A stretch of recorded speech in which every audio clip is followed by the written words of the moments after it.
Chapter 4. The brig put to sea, as I had supposed, in about an hour after he had left the watch. This was on the 20th of June.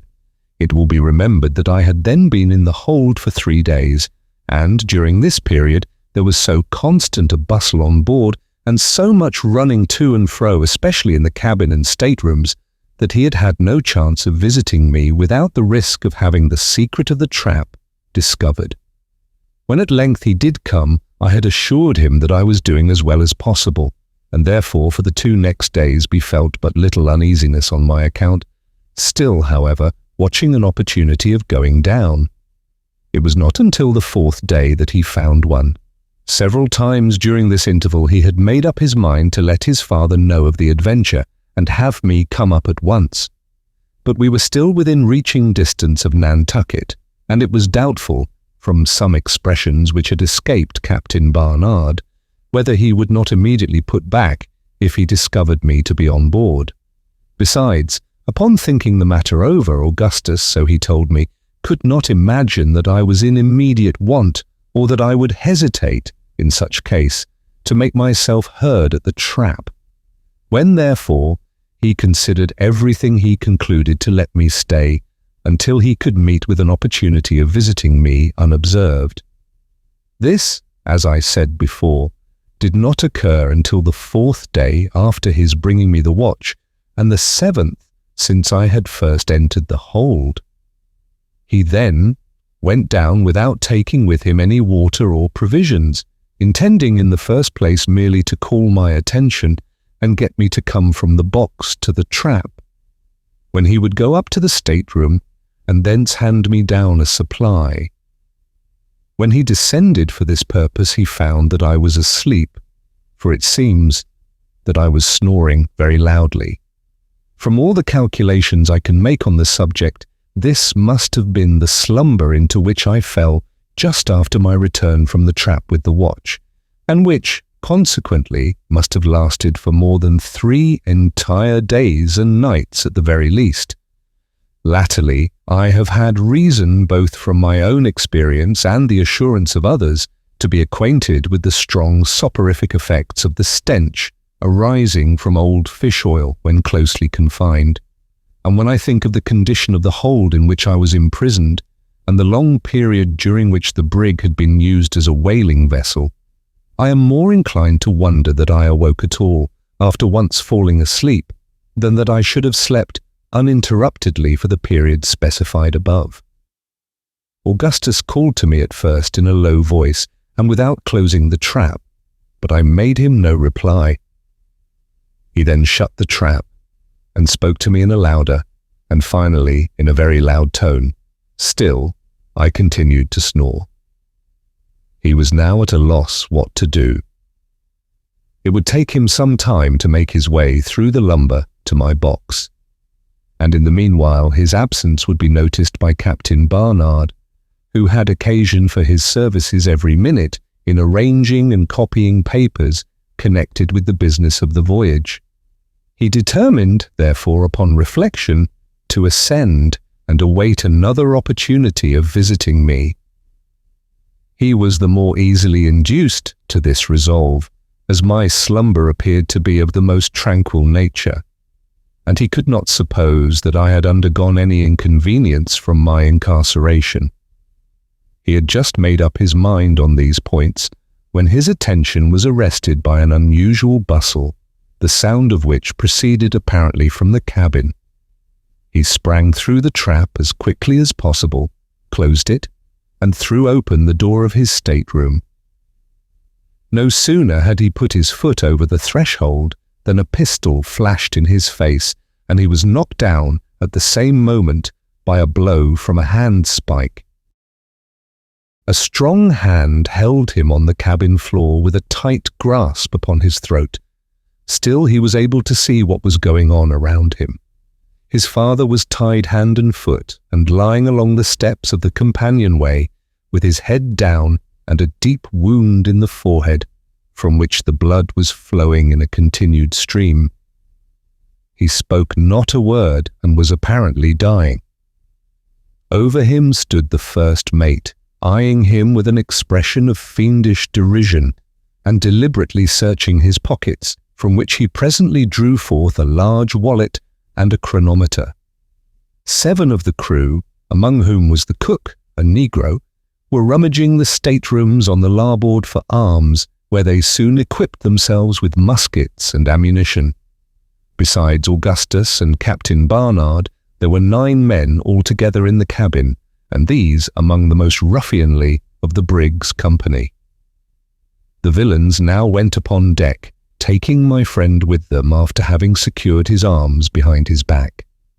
They proceeded straight to the forecastle, which was fastened down, 2 of the mutineers standing by it with axes, 2 also at the main hatch. The mate called out in a loud voice, "Do you hear there below? Tumble up with you one by one. Now, mark that, and no grumbling." It was some minutes before anyone appeared. At last an Englishman who had shipped as a raw hand came up, weeping piteously and entreating the mate in the most humble manner to spare his life. The only reply was a blow on the forehead from an axe. The poor fellow fell to the deck without a groan, and the black cook lifted him up in his arms as he would a child and tossed him deliberately into the sea. Hearing the blow and the plunge of the body, the men below could now be induced to venture on deck neither by threats nor promises until a proposition was made to smoke them out. A general rush then ensued, and for a moment it seemed possible that the brig might be retaken. The mutineers, however, succeeded at last in closing the forecastle effectually before more than 6 of their opponents could get up. These 6, finding themselves so greatly outnumbered and without arms, submitted after a brief struggle. The mate gave them fair words, no doubt with a view of inducing those below to yield, for they had no difficulty in hearing all that was said on deck. The result proved his sagacity no less than his diabolical villainy.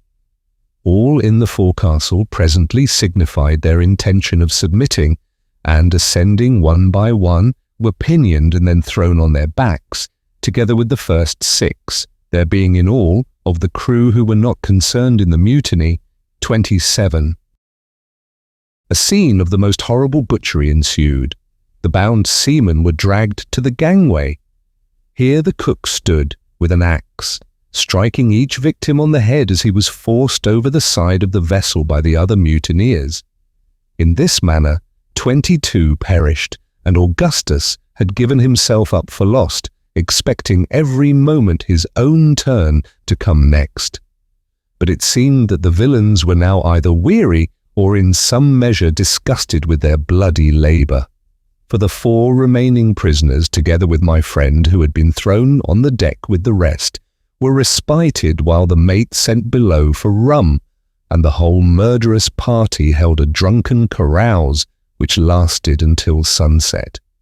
They now fell to disputing in regard to the fate of the survivors, who lay not more than 4 paces off, and could distinguish every word said. Upon some of the mutineers the liquor appeared to have a softening effect, for several voices were heard in favour of releasing the captives altogether, on condition of joining the mutiny and sharing the profits. The black cook, however, who in all respects was a perfect demon, and who seemed to exert as much influence, if not more, than the mate himself, would listen to no proposition of the kind, and rose repeatedly for the purpose of resuming his work at the gangway. Fortunately, he was so far overcome by intoxication as to be easily restrained by the less bloodthirsty of the party, among whom was a line manager who went by the name of Dirk Peters. This man was the son of an Indian squaw of the tribe of Upsarokas, who live among the fastnesses of the Black Hills, near the source of the Missouri. His father was a fur trader, I believe, or at least connected in some manner with the Indian trading posts on Lewis River. Peters himself was one of the most ferocious-looking men I ever beheld. He was short in stature, not more than 4 feet 8 inches high, but his limbs were of Herculean mould. His hands, especially, were so enormously thick and broad as hardly to retain a human shape. His arms, as well as legs, were bowed in the most singular manner and appeared to possess no flexibility whatever. His head was equally deformed, being of immense size, with an indentation on the crown like that on the head of most Negroes, and entirely bald. To conceal this latter deficiency, which did not proceed from old age, he usually wore a wig formed of any hair-like material which presented itself, occasionally the skin of a Spanish dog or American grizzly bear. At the time spoken of, he had on a portion of one of these bearskins, and it added no little to the natural ferocity of his countenance, which betook of the Upsaroka character. The mouth extended nearly from ear to ear, the lips were thin, and seemed, like some other portions of his frame, to be devoid of natural pliancy, so that the ruling expression never varied under the influence of any emotion whatever. This ruling expression may be conceived when it is considered that the teeth were exceedingly long and protruding, and never even partially covered in any instance by the lips. To pass this man with a casual glance, one might imagine him to be convulsed with laughter, but a second look would induce a shuddering acknowledgment that if such an expression were indicative of merriment, the merriment must be that of a demon. Of this singular being many anecdotes were prevalent among the seafaring men of Nantucket. These anecdotes went to prove his prodigious strength when under excitement, and some of them had given rise to a doubt of his sanity. But on board the Grampus, it seems, he was regarded, at the time of the mutiny, with feelings more of derision than of anything else. I have been thus particular in speaking of Dirk Peters, because, ferocious as he appeared, he proved the main instrument in preserving the life of Augustus, and because I shall have frequent occasion to mention him hereafter in the course of my narrative, a narrative, let me here say, which in its latter portions will be found to include incidents of a nature so entirely out of the range of human experience, and for this reason so far beyond the limits of human credulity, that I proceed in utter hopelessness of obtaining credence for all that I shall tell, yet confidently trusting in time and progressing science to verify some of the most important and most improbable of my statements. After much indecision and 2 or 3 violent quarrels, it was determined at last that all the prisoners, with the exception of Augustus, whom Peters insisted in a jocular manner upon keeping as his clerk, should be set adrift in one of the smallest whaleboats. The mate went down into the cabin to see if Captain Barnard was still living, for, it will be remembered, he was left below when the mutineers came up. Presently the two made their appearance, the captain pale as death, but somewhat recovered from the effects of his wound. He spoke to the men in a voice hardly articulate, entreated them not to set him adrift, but to return to their duty, and promising to land them wherever they chose, and to take no steps for bringing them to justice. He might as well have spoken to the winds. 2 of the ruffians seized him by the arms and hurled him over the brig's side into the boat, which had been lowered while the mate went below. The 4 men who were lying on the deck were then untied and ordered to follow, which they did without attempting any resistance, Augustus being still left in his painful position, although he struggled and prayed only for the poor satisfaction of being permitted to bid his father farewell. A handful of sea biscuit and a jug of water were now handed down, but neither mast, sail, oar nor compass. The boat was towed astern for a few minutes, during which the mutineers held another consultation. It was then finally cut adrift. By this time night had come on. There were neither moon nor stars visible, and a short and ugly sea was running. Although there was no great deal of wind, the boat was instantly out of sight, and little hope could be entertained for the unfortunate sufferers who were in it. This event happened, however, in latitude 35 through 30 tons north, longitude 61 Tau 20 sands west, and consequently at no very great distance from the Bermuda Islands. Augustus therefore endeavoured to console himself with the idea that the boat might either succeed in reaching the land or come sufficiently near to be fallen in with by vessels off the coast. All sail was now put upon the brig, and she continued her original course to the southwest, the mutineers being bent upon some piratical expedition in which, from all that could be understood, a ship was to be intercepted on her way from the Cape Verde Islands to Puerto Rico. No attention was paid to Augustus, who was untied and suffered to go about anywhere forward of the cabin companionway. Dirk Peters treated him with some degree of kindness, and on one occasion saved him from the brutality of the cook. His situation was still one of the most precarious, as the men were continually intoxicated, and there was no relying upon their continued good humour or carelessness in regard to himself. His anxiety on my account he represented, however, as the most distressing result of his condition, and indeed I had never reason to doubt the sincerity of his friendship. More than once he had resolved to acquaint the mutineers with the secret of my being on board, but was restrained from so doing, partly through recollection of the atrocities he had already beheld, and partly through a hope of being able soon to bring me relief. For the latter purpose he was constantly on the watch, but, in spite of the most constant vigilance, 3 days elapsed after the boat was cut adrift before any chance occurred. At length, on the night of the 3rd day, there came on a heavy blow from the eastward, and all hands were called up to take in sail.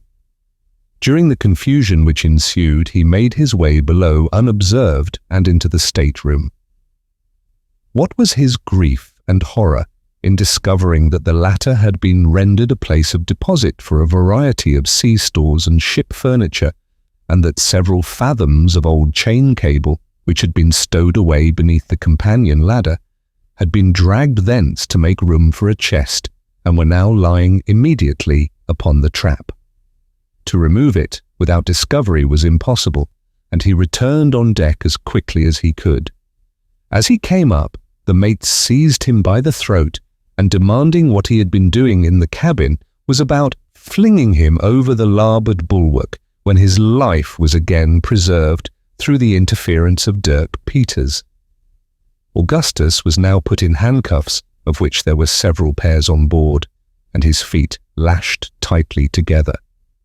He was then taken into the steerage and thrown into a lower berth next to the forecastle bulkheads, with the assurance that he should never put his foot on deck again until the brig was no longer a brig.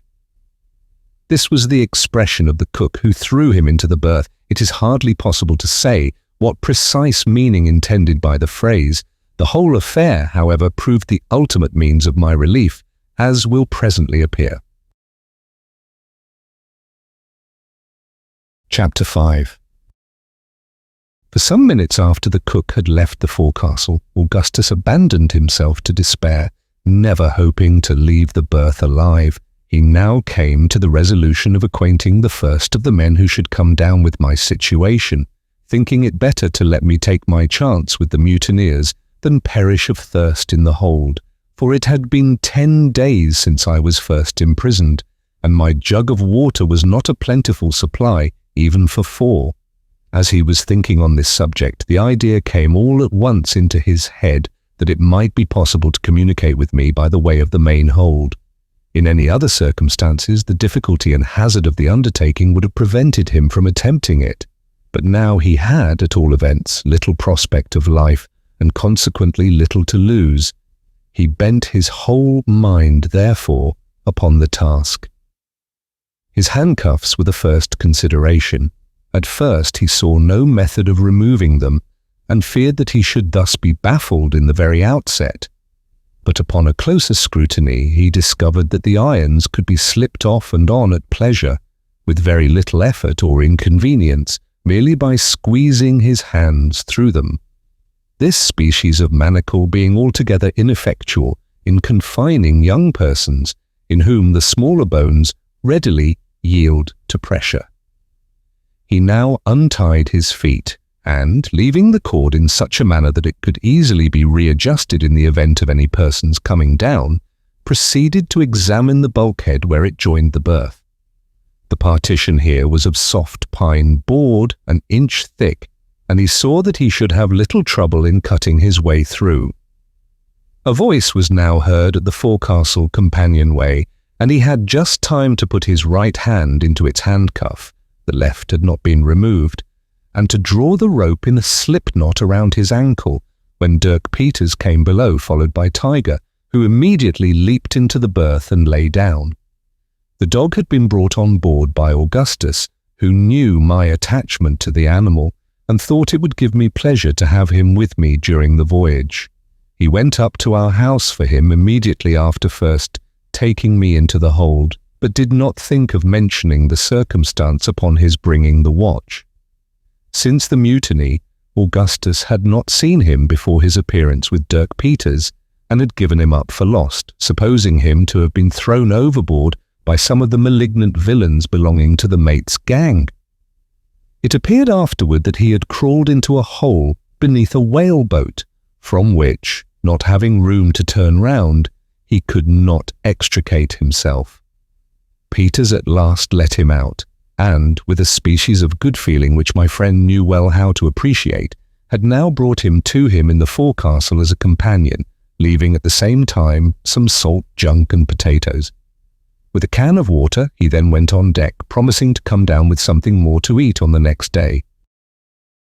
When he had gone, Augustus freed both hands from the manacles and unfastened his feet. He then turned down the head of the mattress on which he had been lying, and with his penknife, for the ruffians had not thought it worth while to search him, commenced cutting vigorously across one of the partition planks, as closely as possible to the floor of the berth. He chose to cut here because if suddenly interrupted, he would be able to conceal what had been done by letting the head of the mattress fall into its proper position. For the remainder of the day, however, no disturbance occurred, and by night he had completely divided the plank. It should here be observed that none of the crew occupied the forecastle as a sleeping place, living all together in the cabin since the mutiny, drinking the wines and feasting on the sea stores of Captain Barnard, and giving no more heed than was absolutely necessary to the navigation of the brig. These circumstances proved fortunate both for myself and Augustus, for, had matters been otherwise, he would have found it impossible to reach me. As it was, he proceeded with confidence in his design. It was near daybreak, however, before he completed the second division of the board, which was about a foot above the first cut, thus making an aperture quite large enough to admit his passage through with facility to the main orlop deck. Having got here, he made his way with but little trouble to the lower main hatch, although in so doing he had to scramble over tiers of oil casks piled nearly as high as the upper deck, there being barely room enough left for his body. Upon reaching the hatch, he found that Tiger had followed him below, squeezing between two rows of the casks. It was now too late, however, to attempt getting to me before dawn, as the chief difficulty lay in passing through the close stowage in the lower hold. He therefore resolved to return and wait till the next night. With this design, he proceeded to loosen the hatch, so that he might have as little detention as possible when he should come again. No sooner had he loosened it than Tiger sprang eagerly to the small opening produced, snuffed for a moment, and then uttered a long whine, scratching at the same time as if anxious to remove the covering with his paws. There could be no doubt from his behaviour that he was aware of my being in the hold, and Augustus thought it possible that he would be able to get to me if he put him down. He now hit upon the expedient of sending the note, as it was especially desirable that I should make no attempt at forcing my way out, at least under existing circumstances, and there could be no certainty of his getting to me himself on the morrow, as he intended. After events proved how fortunate it was that the idea occurred to him as it did, for had it not been for the receipt of the note, I should undoubtedly have fallen upon some plan, however desperate, of alarming the crew, and both our lives would most probably have been sacrificed in consequence. Having concluded to write, the difficulty was now to procure the materials for so doing. An old toothpick was soon made into a pen, and this by means of feeling altogether, for the between-decks was as dark as pitch. Paper enough was obtained from the back of a letter, a duplicate of the forged letter from Mr. Ross. This had been the original draft, but the handwriting not being sufficiently well imitated, Augustus had written another, thrusting the first, by good fortune, into his coat pocket, where it was now most opportunely discovered. Ink alone was thus wanting, and a substitute was immediately found for this by means of a slight incision with the penknife on the back of a finger just above the nail, a copious flow of blood ensuing, as usual, from wounds in that vicinity. The note was now written, as well as it could be in the dark and under the circumstances. It briefly explained that a mutiny had taken place, that Captain Barnard was set adrift, and that I might expect immediate relief as far as provisions were concerned, but must not venture upon making any disturbance. It concluded with these words: "I have scrawled this with blood. Your life depends upon lying close." This slip of paper being tied upon the dog, he was now put down the hatchway, and Augustus made the best of his way back to the forecastle, where he found no reason to believe that any of the crew had been in his absence. To conceal the hole in the partition, he drove his knife in just above it, and hung up a pea jacket which he found in the berth. His handcuffs were then replaced, and also the rope around his ankles. These arrangements were scarcely completed when Dirk Peters came below, very drunk, but in excellent humour, and bringing with him my friend's allowance of provision for the day. This consisted of a dozen large Irish potatoes roasted and a pitcher of water. He sat for some time on a chest by the berth and talked freely about the mate and the general concerns of the brig. His demeanour was exceedingly capricious and even grotesque. At one time, Augustus was much alarmed by odd conduct. At last, however, he went on deck muttering a promise to bring his prisoner a good dinner on the morrow. During the day, 2 of the crew, harpooners, came down, accompanied by the cook, all 3 in nearly the last stage of intoxication. Like Peters, they made no scruple of talking unreservedly about their plans. It appeared that they were much divided among themselves as to their ultimate course, agreeing in no point except the attack on the ship from the Cape Verde Islands, with which they were in hourly expectation of meeting. As far as could be ascertained, the mutiny had not been brought about altogether for the sake of booty, a private pique of the chief mates against Captain Barnard having been the main instigation. There now seemed to be 2 principal factions among the crew, one headed by the mate, the other by the cook. The former party were for seizing the first suitable vessel which should present itself and equipping it at some of the West India Islands for a piratical cruise. The latter division, however, which was the stronger and included Dirk Peters among its partisans, were bent upon pursuing the course originally laid out for the brig into the South Pacific, there either to take whale or act otherwise, as circumstances should suggest. The representations of Peters, who had frequently visited these regions, had great weight, apparently, with the mutineers, wavering, as they were, between half-engendered notions of profit and pleasure. He dwelt on the world of novelty and amusement to be found among the innumerable islands of the Pacific, on the perfect security and freedom from all restraint, to be enjoyed, but more particularly, on the deliciousness of the climate, on the abundant means of good living, and on the voluptuous beauty of the women. As yet nothing had been absolutely determined upon, but the pictures of the hybrid line manager were taking strong hold upon the ardent imaginations of the seamen, and there was every possibility that his intentions would be finally carried into effect. The 3 men went away in about an hour, and no one else entered the forecastle all day. Augustus lay quiet until nearly night. He then freed himself from the rope and irons and prepared for his attempt. A bottle was found in one of the berths, and this he filled with water from the pitcher left by Peters, storing his pockets at the same time with cold potatoes. To his great joy, he also came across a lantern with a small piece of tallow candle in it.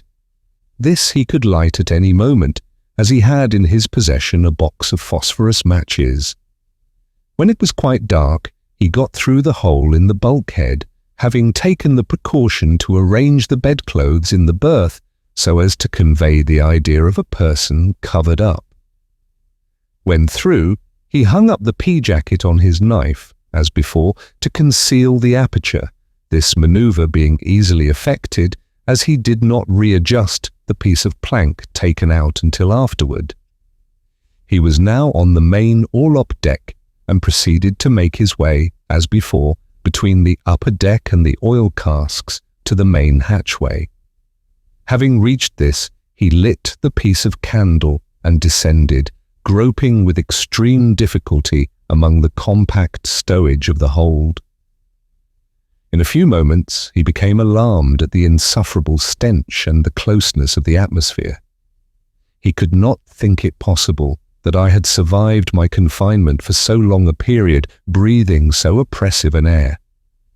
He called my name repeatedly, but I made him no reply, and his apprehension seemed thus to be confirmed. The brig was rolling violently, and there was so much noise in consequence that it was useless to listen for any weak sound, such as those of my breathing or snoring. He threw open the lantern and held it as high as possible whenever an opportunity occurred, in order that by observing the light, I might, if alive, be aware that succour was approaching.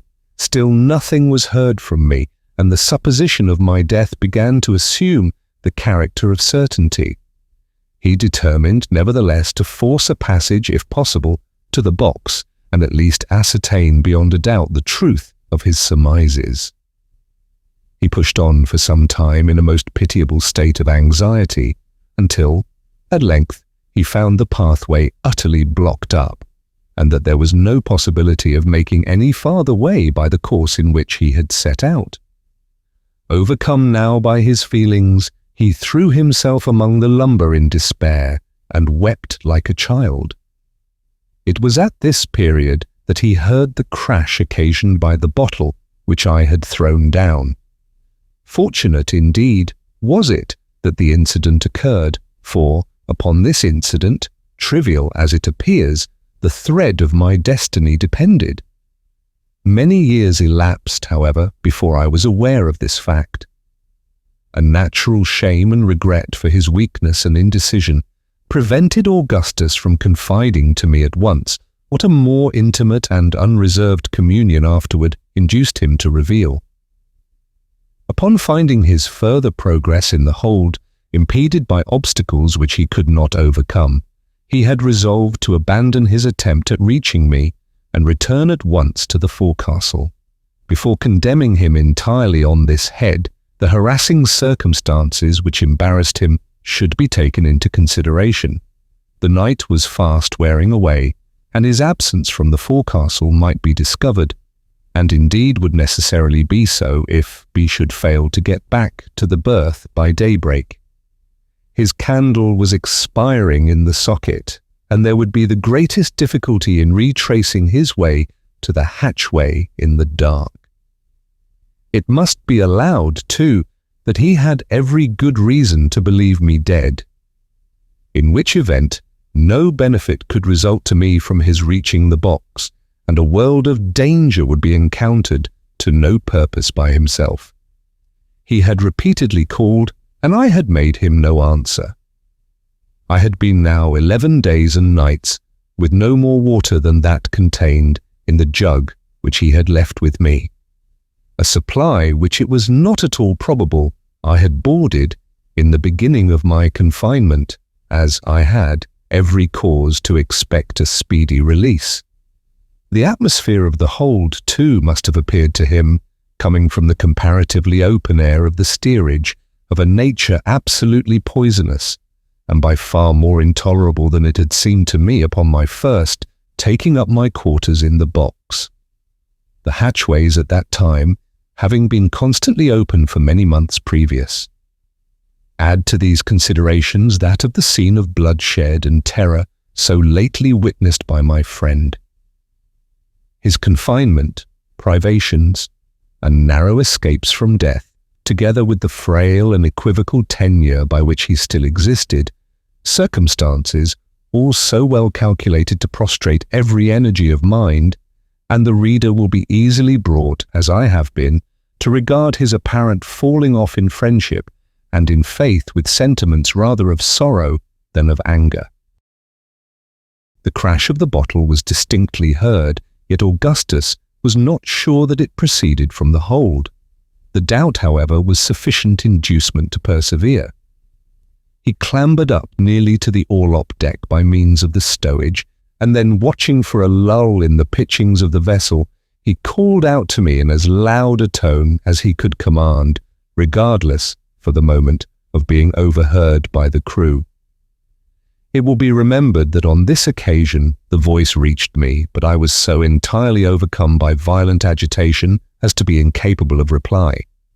Confident now that his worst apprehensions were well founded, he descended with a view of getting back to the forecastle without loss of time. In his haste, some small boxes were thrown down, the noise occasioned by which I heard, as will be recollected. He had made considerable progress on his return when the fall of the knife again caused him to hesitate.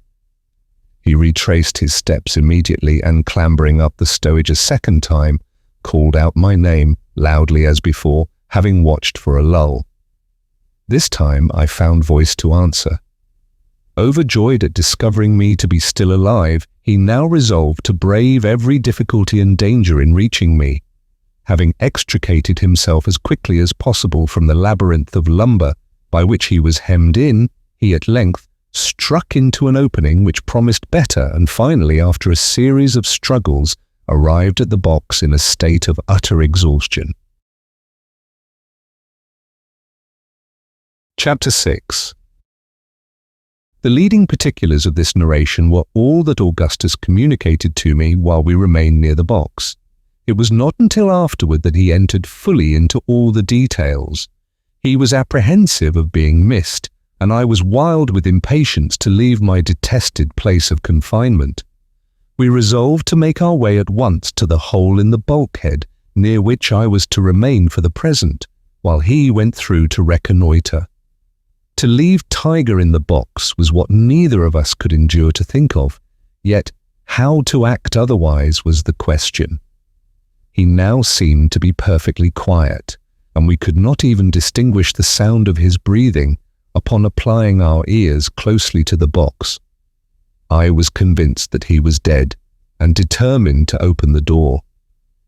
We found him lying at full length, apparently in a deep stupor, yet still alive. No time was to be lost, yet I could not bring myself to abandon an animal who had now been twice instrumental in saving my life, without some attempt at preserving him. We therefore dragged him along with us as well as we could, although with the greatest difficulty and fatigue. Augustus, during part of the time, being forced to clamber over the impediments in our way, with the huge dog in his arms, a feat to which the feebleness of my frame rendered me totally inadequate. At length we succeeded in reaching the hole, when Augustus got through, and Tiger was pushed in afterward. All was found to be safe, and we did not fail to return sincere thanks to God for our deliverance from the imminent danger we had escaped. For the present, it was agreed that I should remain near the opening through which my companion could readily supply me with a part of his daily provision, and where I could have the advantages of breathing an atmosphere comparatively pure. In explanation of some portions of this narrative, wherein I have spoken of the stowage of the brig, and which may appear ambiguous to some of my readers who may have seen a proper or regular stowage, I must here state that the manner in which this most important duty had been performed on board the Grampus was a most shameful piece of neglect on the part of Captain Barnard, who was by no means as careful or as experienced a seaman as the hazardous nature of the service on which he was employed would seem necessarily to demand. A proper stowage cannot be accomplished in a careless manner, and many most disastrous accidents, even within the limits of my own experience, have arisen from neglect or ignorance in this particular. Coasting vessels, in the frequent hurry and bustle attendant upon taking in or discharging cargo, are the most liable to mishap from the want of a proper attention to stowage. The great point is to allow no possibility of the cargo or ballast shifting position even in the most violent rollings of the vessel. With this end, great attention must be paid not only to the bulk taken in, but to the nature of the bulk and whether there be a full or only a partial cargo. In most kinds of freight, the stowage is accomplished by means of a screw. Thus, in a load of tobacco or flour, the whole is screwed so tightly into the hold of the vessel that the barrels, or hogsheads, upon discharging, are found to be completely flattened, and take some time to regain their original shape. This screwing, however, is resorted to principally with a view of obtaining more room in the hold, for in a full load of any such commodities as flour or tobacco, there can be no danger of any shifting whatever, at least none from which inconvenience can result.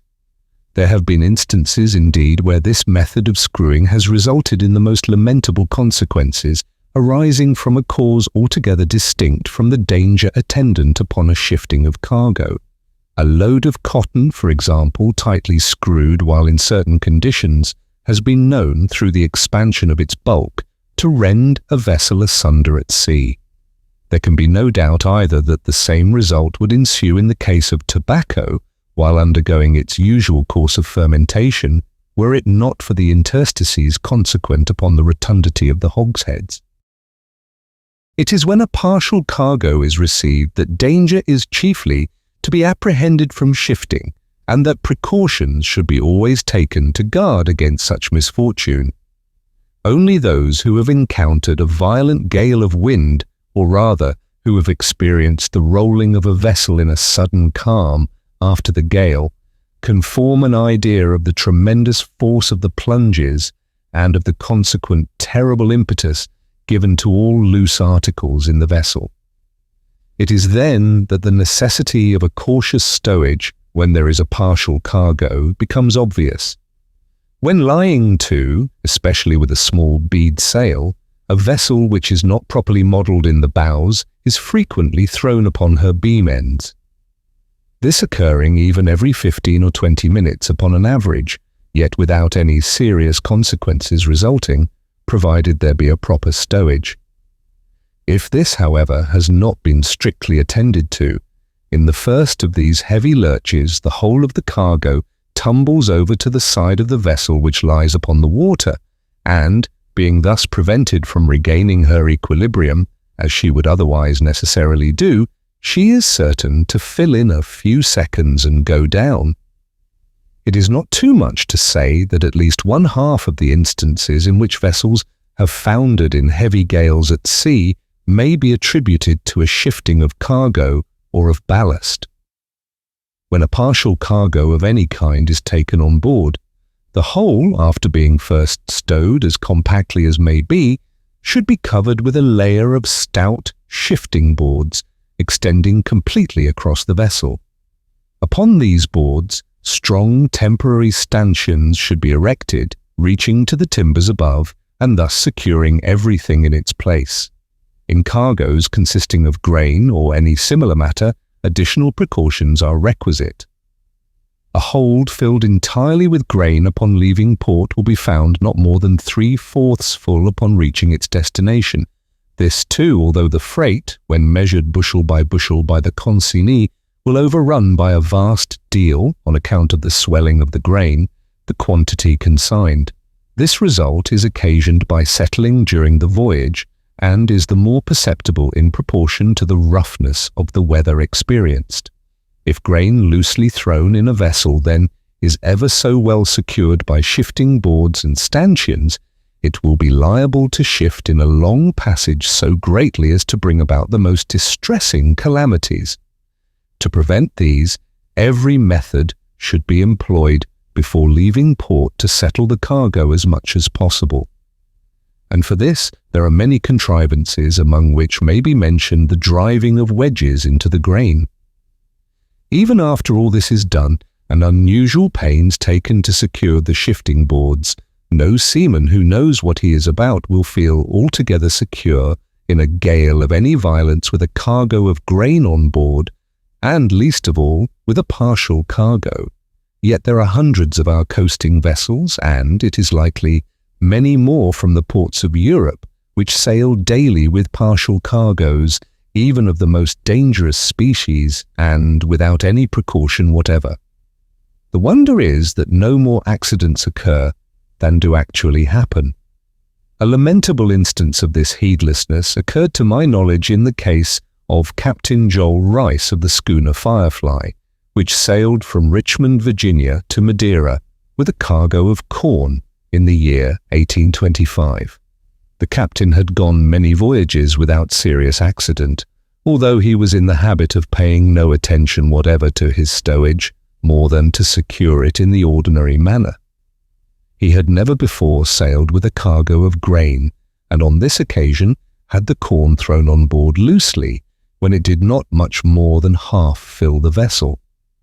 For the first portion of the voyage he met with nothing more than light breezes, but when within a day's sail of Madeira there came on a strong gale from the Nene, which forced him to lie to.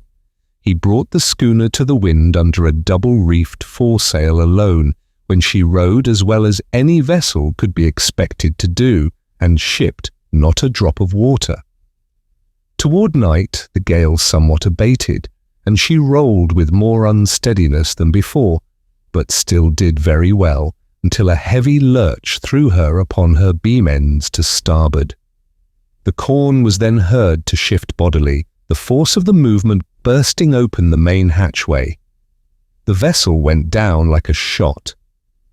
This happened within hail of a small sloop from Madeira, which picked up one of the crew, the only person saved, and which rode out the gale in perfect security, as indeed a jolly boat might have done under proper management.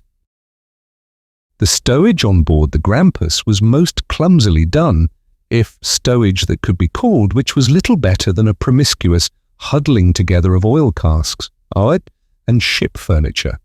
I have already spoken of the condition of articles in the hold. On the orlop deck there was space enough for my body, as I have stated, between the oil casks and the upper deck. A space was left open around the main hatchway, and several other large spaces were left in the stowage. Near the hole cut through the bulkhead by Augustus, there was room enough for an entire cask, and in this space I found myself comfortably situated for the present. By the time my friend had got safely into the berth and readjusted his handcuffs and the rope, it was broad daylight.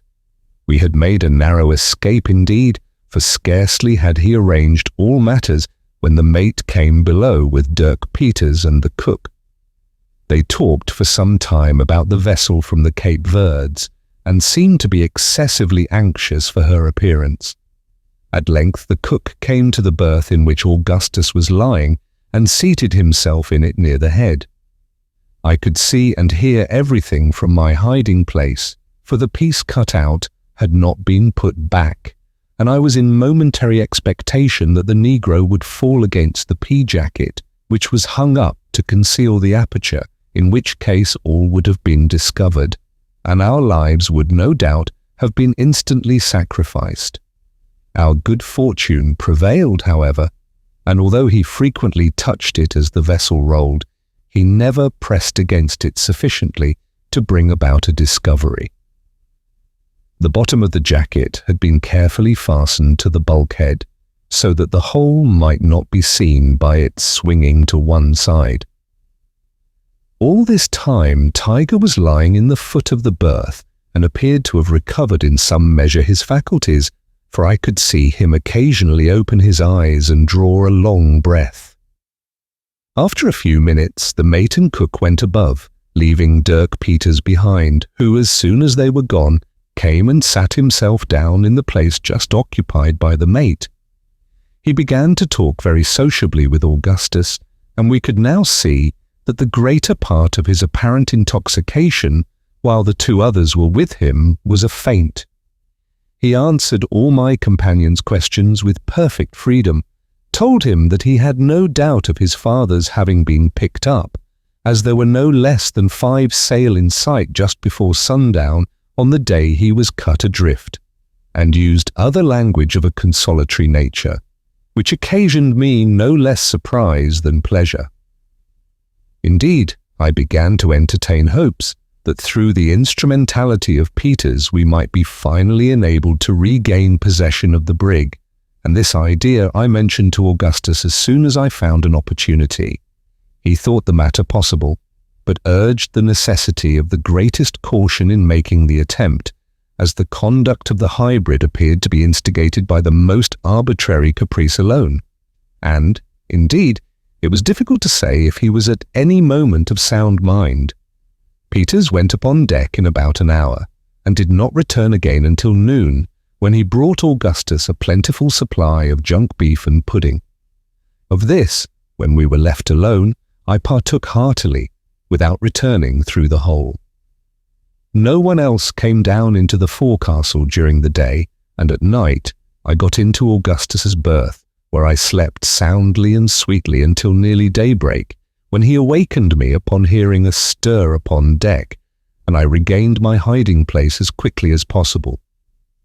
When the day was fully broke, we found that Tiger had recovered his strength almost entirely and gave no indications of hydrophobia, drinking a little water that was offered him with great apparent eagerness. During the day he regained all his former vigour and appetite. His strange conduct had been brought on, no doubt, by the deleterious quality of the air of the hold, and had no connection with canine madness. I could not sufficiently rejoice that I had persisted in bringing him with me from the box. This day was the 30th of June, and the 13th since the Grampus made sail from Nantucket. On the 2nd of July the mate came below drunk as usual, and in an excessively good humour. He came to Augustus's berth, and, giving him a slap on the back, asked him if he thought he could behave himself if he let him loose, and whether he would promise not to be going into the cabin again. To this, of course, my friend answered in the affirmative, when the ruffian set him at liberty, after making him drink from a flask of rum which he drew from his coat pocket. Both now went on deck, and I did not see Augustus for about 3 hours. He then came below with the good news that he had obtained permission to go about the brig as he pleased anywhere forward of the mainmast, and that he had been ordered to sleep, as usual, in the forecastle. He brought me, too, a good dinner and a plentiful supply of water. The brig was still cruising for the vessel from the Cape Verds, and a sail was now in sight, which was thought to be the one in question. As the events of the ensuing 8 days were of little importance, and had no direct bearing upon the main incidents of my narrative, I will here throw them into the form of a journal, as I do not wish to omit them altogether. July 3rd. Augustus furnished me with 3 blankets, with which I contrived a comfortable bed in my hiding place. No one came below, except my companion during the day. Tiger took his station in the berth just by the aperture, and slept heavily, as if not yet entirely recovered from the effects of his sickness. Toward night, a flaw of wind struck the brig before sail could be taken in, and very nearly capsized her. The puff died away immediately, however, and no damage was done beyond the splitting of the foretopsail. Dirk Peters treated Augustus all this day with great kindness, and entered into a long conversation with him respecting the Pacific Ocean, and the islands he had visited in that region. He asked him whether he would not like to go with the mutineers on a kind of exploring and pleasure voyage in those quarters, and said that the men were gradually coming over to the mate's views. To this, Augustus thought it best to reply that he would be glad to go on such an adventure, since nothing better could be done, and that anything was preferable to a piratical life. July 4th. The vessel in sight proved to be a small brig from Liverpool and was allowed to pass unmolested. Augustus spent most of his time on deck with a view of obtaining all the information in his power respecting the intentions of the mutineers. They had frequent and violent quarrels among themselves, in one of which a harpooner, Jim Bonner, was thrown overboard. The party of the mate was gaining ground. Jim Bonner belonged to the cook's gang, of which Peters was a partisan. July 5th. About daybreak there came on a stiff breeze from the west, which at noon freshened into a gale, so that the brig could carry nothing more than her trysail and foresail. In taking in the foretopsail, Sims, one of the common hands, and belonging also to the cook's gang, fell overboard, being very much in liquor, and was drowned, no attempt being made to save him. The whole number of persons on board was now 13, to wit, Dirk Peters, Seymour the black cook, Jones, Greeley, Hartman Rogers and William Allen, all of the cook's party, the mate, whose name I never learned, Absalom Hicks, Wilson, John Hunt, and Richard Parker of the mate's party, besides Augustus and myself. July 6th. The gale lasted all this day, blowing in heavy squalls, accompanied with rain.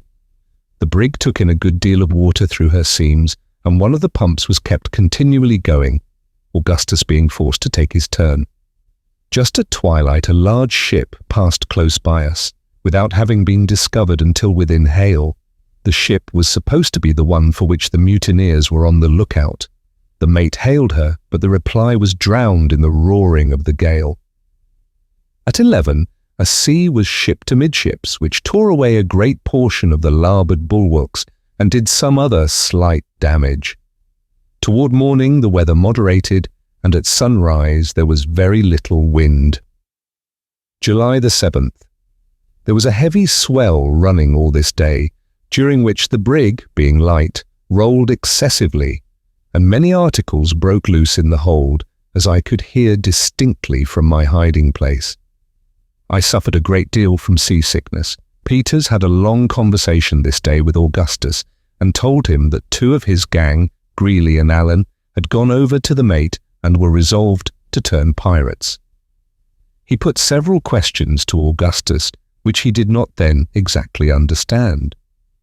During a part of this evening, the leak gained upon the vessel, and little could be done to remedy it, as it was occasioned by the brig's straining and taking in the water through her seams.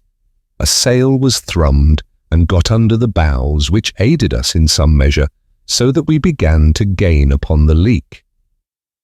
July 8th.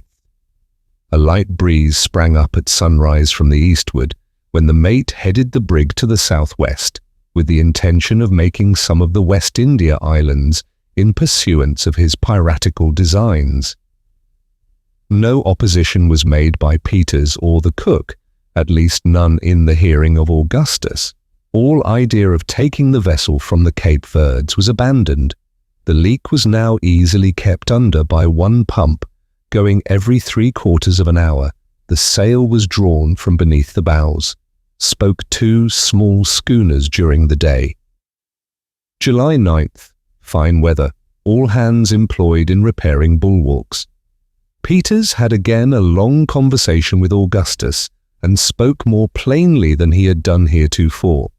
He said nothing should induce him to come into the mate's views, and even hinted his intention of taking the brig out of his hands. He asked my friend if he could depend upon his aid in such case, to which Augustus said, yes, without hesitation.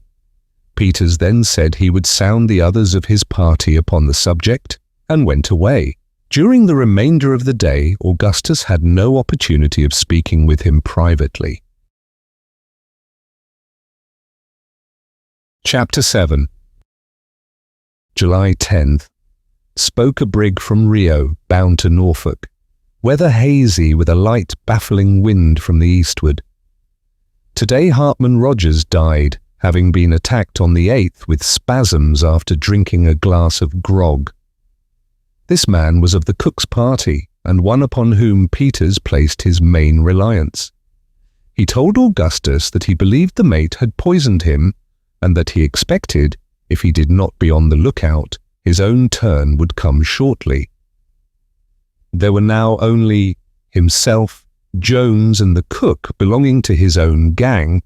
On the other side there were 5. He had spoken to Jones about taking the command from the mate, but the project having been coolly received, he had been deterred from pressing the matter any further, or from saying anything to the cook. It was well, as it happened, that he was so prudent, for in the afternoon the cook expressed his determination of siding with the mate and went over formally to that party, while Jones took an opportunity of quarrelling with Peters and hinted that he would let the mate know of the plan in agitation. There was now evidently no time to be lost, and Peters expressed his determination of attempting to take the vessel at all hazards, provided Augustus would lend him his aid. My friend at once assured him of his willingness to enter into any plan for that purpose, and, thinking the opportunity a favourable one, made known the fact of my being on board. At this the hybrid was not more astonished than delighted, as he had no reliance whatever upon Jones, whom he already considered as belonging to the party of the mate. They went below immediately when Augustus called to me by name, and Peters and myself were soon made acquainted. It was agreed that we should attempt to retake the vessel upon the first good opportunity, leaving Jones altogether out of our counsels. In the event of success, we were to run the brig into the first port that offered and deliver her up. The desertion of his party had frustrated Peter's design of going into the Pacific, an adventure which could not be accomplished without a crew, and he depended upon either getting acquitted upon trial on the score of insanity, which he solemnly avowed had actuated him in lending his aid to the mutiny, or upon obtaining a pardon, if found guilty, through the representations of Augustus and myself. Our deliberations were interrupted for the present by the cry of "All hands take in sail," and Peters and Augustus ran up on deck. As usual, the crew were nearly all drunk, and before sail could be properly taken in, a violent squall laid the brig on her beam ends. By keeping her away, however, she righted, having shipped a good deal of water. Scarcely was everything secure when another squall took the vessel, and immediately afterward another, no damage being done. There was every appearance of a gale of wind, which indeed shortly came on with great fury from the northward and westward. All was made as snug as possible, and we laid to, as usual, under a close reefed foresail. As night drew on, the wind increased in violence with a remarkably heavy sea. Peters now came into the forecastle with Augustus, and we resumed our deliberations. We agreed that no opportunity could be more favourable than the present for carrying our designs into effect, as an attempt at such a moment would never be anticipated. As the brig was snugly laid to, there would be no necessity of manoeuvring her until good weather, when, if we succeeded in our attempt, we might liberate one, or perhaps 2 of the men, to aid us in taking her into port. The main difficulty was the great disproportion in our forces. There were only 3 of us, and in the cabin there were 9. All the arms on board too were in their possession, with the exception of a pair of small pistols which Peters had concealed about his person, and the large seaman's knife which he always wore in the waistband of his pantaloons. From certain indications too, such for example as there being no such thing as an axe or a handspike lying in their customary places, we began to fear that the mate had his suspicions, at least in regard to Peters, and that he would let slip no opportunity of getting rid of him. It was clear indeed that what we should determine to do could not be done too soon. Still, the odds were too much against us to allow of our proceeding without the greatest caution.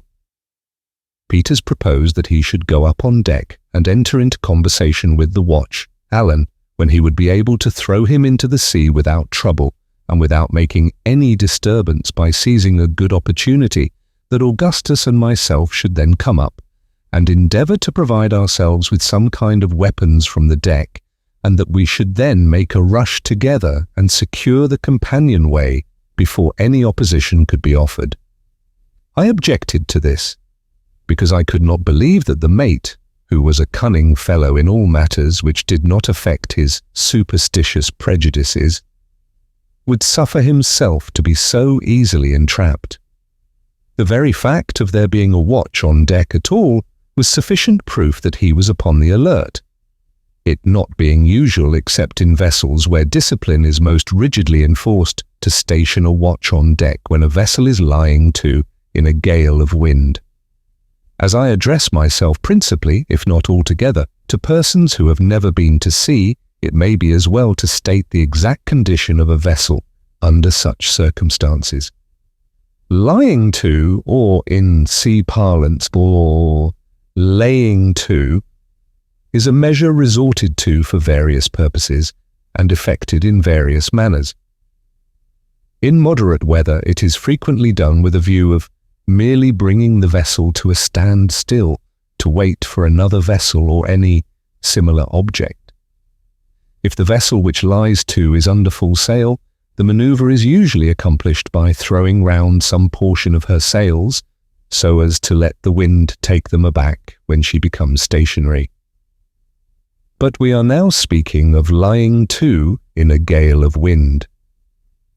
This is done when the wind is ahead, and too violent to admit of carrying sail without danger of capsizing, and sometimes even when the wind is fair, but the sea too heavy for the vessel to be put before it.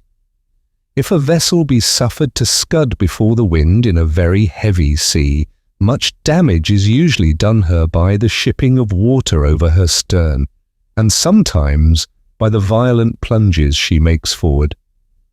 This manoeuvre, then, is seldom resorted to in such case, unless through necessity.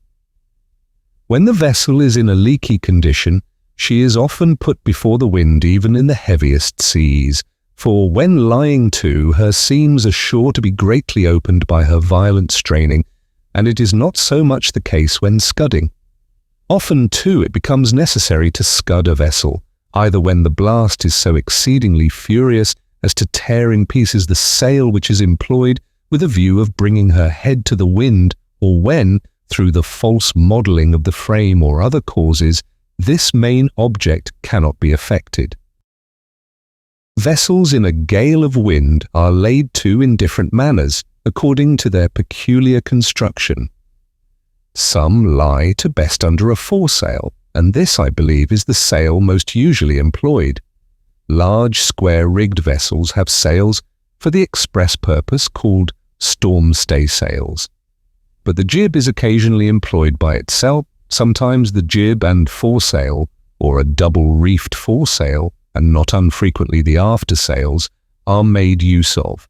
Foretopsails are very often found to answer the purpose better than any other species of sail. The grampus was generally laid to under a close-reefed foresail. When a vessel is to be laid to, her head is brought up to the wind just so nearly as to fill the sail under which she lies when hauled flat aft, that is, when brought diagonally across the vessel. This being done, the bows point within a few degrees of the direction from which the wind issues, and the windward bow, of course, receives the shock of the waves. In this situation, a good vessel will ride out a very heavy gale of wind without shipping a drop of water and without any further attention being requisite on the part of the crew. The helm is usually lashed down, but this is altogether unnecessary, except on account of the noise it makes when loose, for the rudder has no effect upon the vessel when lying to. Indeed, the helm had far better be left loose than lashed very fast, for the rudder is apt to be torn off by heavy seas if there be no room for the helm to play. As long as the sail holds, a well-modelled vessel will maintain her situation and ride every sea as if instinct with life and reason. If the violence of the wind, however, should tear the sail into pieces, a feat which it requires a perfect hurricane to accomplish under ordinary circumstances, there is then imminent danger. The vessel falls off from the wind and, coming broadside to the sea, is completely at its mercy. The only resource in this case is to put her quietly before the wind, letting her scud until some other sail can be set. Some vessels will lie to under no sail whatever, but such are not to be trusted at sea. But to return from this digression, it had never been customary with the mate to have any watch on deck when lying to in a gale of wind, and the fact that he had now one, coupled with the circumstance of the missing axes and handspikes, fully convinced us that the crew were too well on the watch to be taken by surprise in the manner Peters had suggested. Something, however, was to be done, and that with as little delay as practicable, for there could be no doubt that a suspicion having been once entertained against Peters, he would be sacrificed upon the earliest occasion, and one would certainly be either found or made upon the breaking of the gale. Augustus now suggested that if Peters could contrive to remove, under any pretext, the piece of chain cable which lay over the trap in the stateroom, we might possibly be able to come upon them unawares by means of the hold, but a little reflection convinced us that the vessel rolled and pitched too violently for any attempt of that nature. By good fortune, I at length hit upon the idea of working upon the superstitious terrors and guilty conscience of the mate. It will be remembered that one of the crew, Hartman Rogers, had died during the morning, having been attacked 2 days before with spasms after drinking some spirits and water. Peters had expressed to us his opinion that this man had been poisoned by the mate, and for this belief he had reasons, so he said, which were incontrovertible, but which he could not be prevailed upon to explain to us, this wayward refusal being only in keeping with other points of his singular character. But whether or not he had any better grounds for suspecting the mate than we had ourselves, we were easily led to fall in with his suspicion, and determined to act accordingly. Rogers had died about 11 in the forenoon in violent convulsions, and the corpse presented in a few minutes after death one of the most horrid and loathsome spectacles I ever remember to have seen. The stomach was swollen immensely, like that of a man who has been drowned and lain under water for many weeks. The hands were in the same condition, while the face was shrunken, shriveled, and of a chalky whiteness, except where relieved by 2 or 3 glaring red blotches, like those occasioned by the erysipelas. One of these blotches extended diagonally across the face, completely covering up an eye, as if with a band of red velvet. In this disgusting condition, the body had been brought up from the cabin at noon to be thrown overboard, when the mate, getting a glimpse of it, for he now saw it for the first time, and being either touched with remorse for his crime or struck with terror at so horrible a sight, ordered the men to sew the body up in its hammock and allow it the usual rites of sea burial. Having given these directions, he went below, as if to avoid any further sight of his victim. While preparations were making to obey his orders, the gale came on with great fury, and the design was abandoned for the present. The corpse, left to itself, was washed into the larboard scuppers, where it still lay at the time of which I speak, floundering about with the furious lurches of the brig. Having arranged our plan, we set about putting it in execution as speedily as possible. Peters went upon deck, and, as he had anticipated, was immediately accosted by Allan, who appeared to be stationed more as a watch upon the forecastle than for any other purpose. The fate of this villain, however, was speedily and silently decided, for Peters, approaching him in a careless manner, as if about to address him, seized him by the throat, and before he could utter a single cry, tossed him over the bulwarks. He then called to us and we came up. Our first precaution was to look about for something with which to arm ourselves, and in doing this we had to proceed with great care, for it was impossible to stand on deck an instant without holding fast, and violent seas broke over the vessel at every plunge forward. It was indispensable, too, that we should be quick in our operations, for every minute we expected the mate to be up to set the pumps going, as it was evident the brig must be taking in water very fast. After searching about for some time, we could find nothing more fit for our purpose than the 2 pump handles, one of which Augustus took and I the other. Having secured these, we stripped off the shirt of the corpse and dropped the body overboard. Peters and myself then went below, leaving Augustus to watch upon deck, where he took his station just where Allan had been placed, and with his back to the cabin companionway, so that if any of the mate's gang should come up, he might suppose it was the watch. As soon as I got below, I commenced disguising myself so as to represent the corpse of Rogers.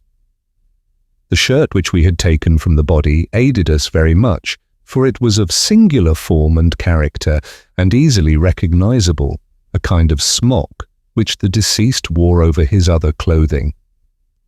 It was a blue stockinette with large white stripes running across.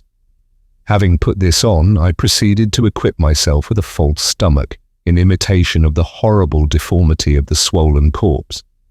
This was soon effected by means of stuffing with some bedclothes.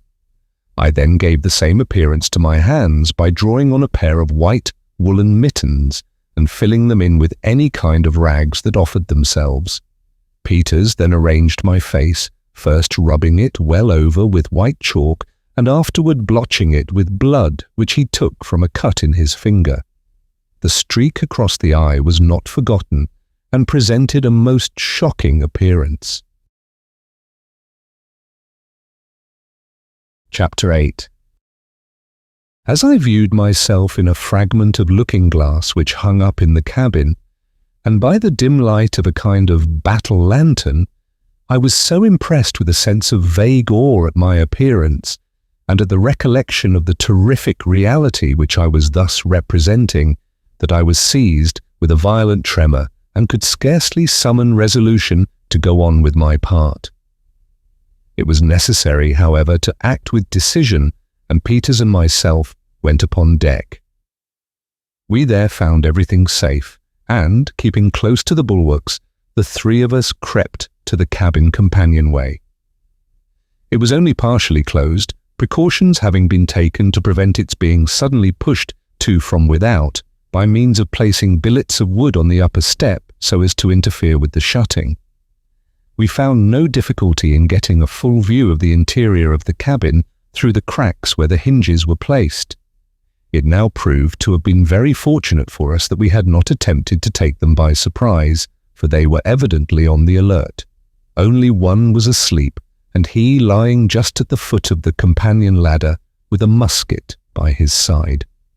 The rest were seated on several mattresses which had been taken from the berths and thrown on the floor. They were engaged in earnest conversation, and although they had been carousing, as appeared from 2 empty jugs, with some tin tumblers which lay about, they were not as much intoxicated as usual. All had knives, 1 or 2 of them pistols, and a great many muskets were lying in a berth close at hand. We listened to their conversation for some time before we could make up our minds how to act, having as yet resolved on nothing determinate, except that we would attempt to paralyze their exertions, when we should attack them, by means of the apparition of Rogers. They were discussing their piratical plans, in which all we could hear distinctly was that they would unite with the crew of a schooner Hornet, and, if possible, get the schooner herself into their possession, preparatory to some attempt on a large scale, the particulars of which could not be made out by either of us.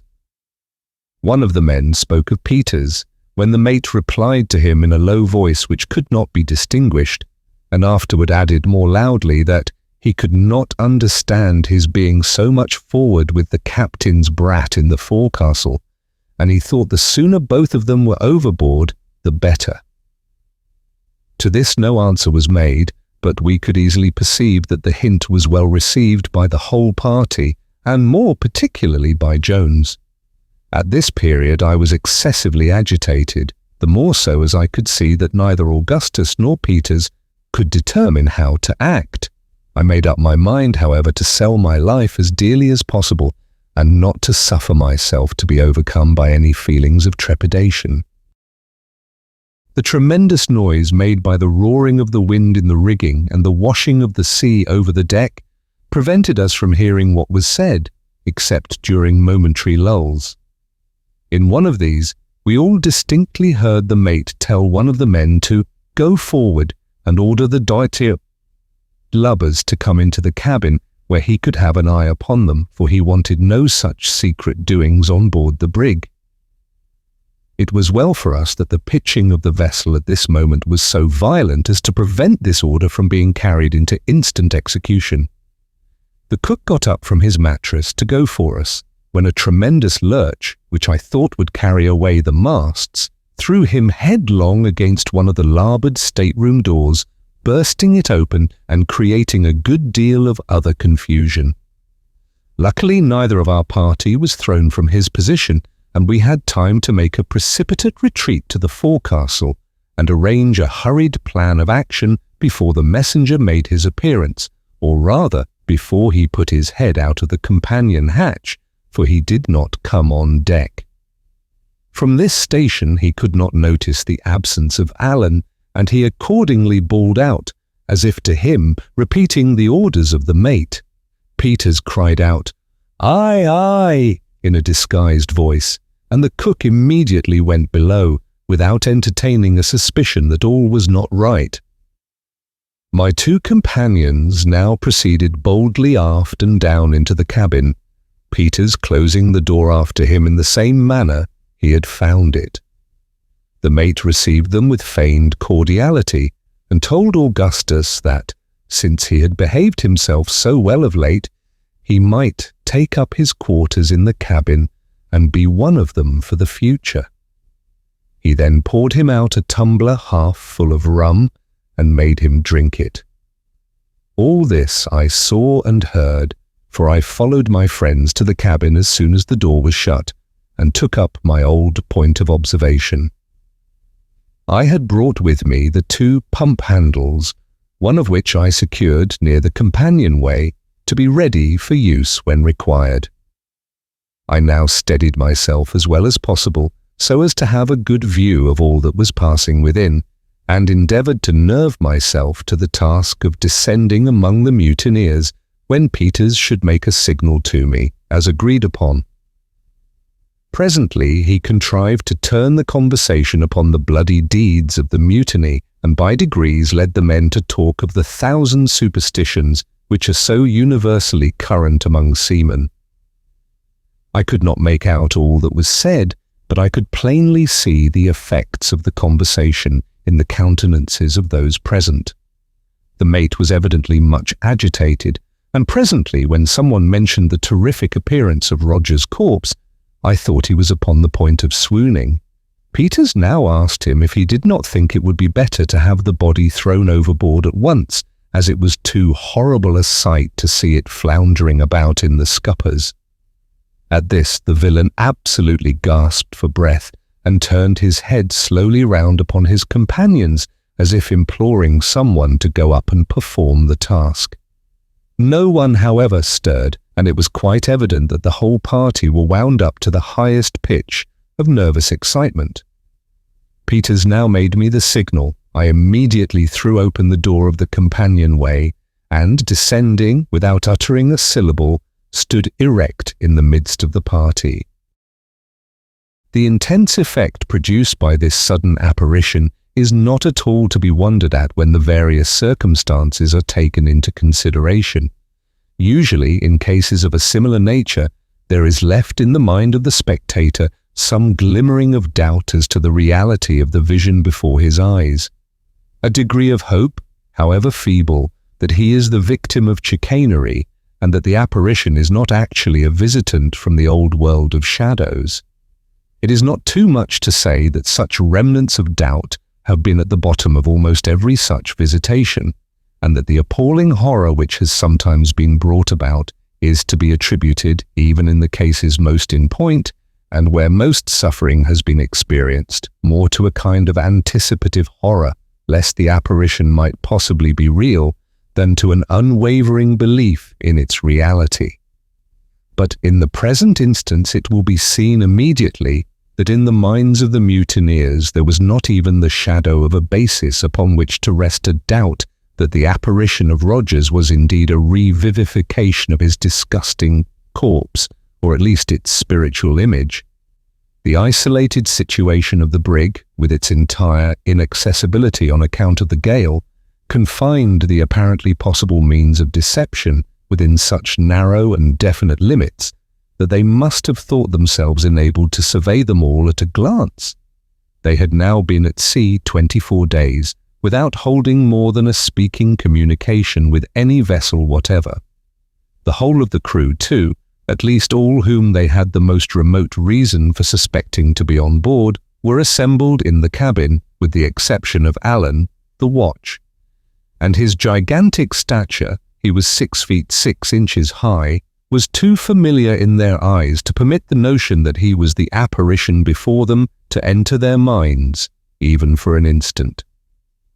Add to these considerations the awe-inspiring nature of the tempest, and that of the conversation brought about by Peters, the deep impression which the loathsomeness of the actual corpse had made in the morning upon the imaginations of the men, the excellence of the imitation in my person, and the uncertain and wavering light in which they beheld me, as the glare of the cabin lantern, swinging violently to and fro, fell dubiously and fitfully upon my figure. And there will be no reason to wonder that the deception had even more than the entire effect which we had anticipated.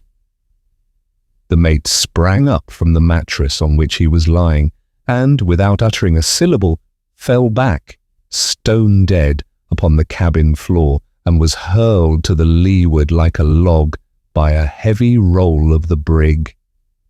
Of the remaining 7, there were but 3 who had at first any degree of presence of mind. The 4 others sat for some time rooted apparently to the floor, the most pitiable objects of horror and utter despair my eyes ever encountered.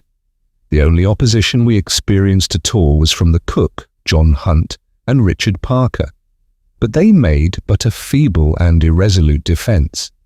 The 2 former were shot instantly by Peters, and I felled Parker with a blow on the head from the pump handle which I had brought with me. In the meantime, Augustus seized one of the muskets lying on the floor and shot another mutineer, Wilson, through the breast. There were now but 3 remaining, but by this time they had become aroused from their lethargy, and perhaps began to see that a deception had been practiced upon them, for they fought with great resolution and fury, and, but for the immense muscular strength of Peters, might have ultimately got the better of us. These 3 men were Jones, Greeley, and Absalom Hicks. Jones had thrown Augustus to the floor, stabbed him in several places along the right arm, and would no doubt have soon dispatched him, as neither Peters nor myself could immediately get rid of our own antagonists. Had it not been for the timely aid of a friend, upon whose assistance we, surely, had never depended, this friend was no other than Tiger. With a low growl he bounded into the cabin at a most critical moment for Augustus, and throwing himself upon Jones, pinned him to the floor in an instant. My friend, however, was now too much injured to render us any aid whatever, and I was so encumbered with my disguise that I could do but little. The dog would not leave his hold upon the throat of Jones. Peters, nevertheless, was far more than a match for the 2 men who remained, and would no doubt have dispatched them sooner, had it not been for the narrow space in which he had to act, and the tremendous lurches of the vessel. Presently he was enabled to get hold of a heavy stool, several of which lay about the floor. With this, he beat out the brains of Greeley as he was in the act of discharging a musket at me, and immediately afterward a roll of the brig, throwing him in contact with Hicks, he seized him by the throat and by dint of sheer strength, strangled him instantaneously. Thus, in far less time than I have taken to tell it, we found ourselves masters of the brig. The only person of our opponents who was left alive was Richard Parker. This man, it will be remembered, I had knocked down with a blow from the pump handle at the commencement of the attack.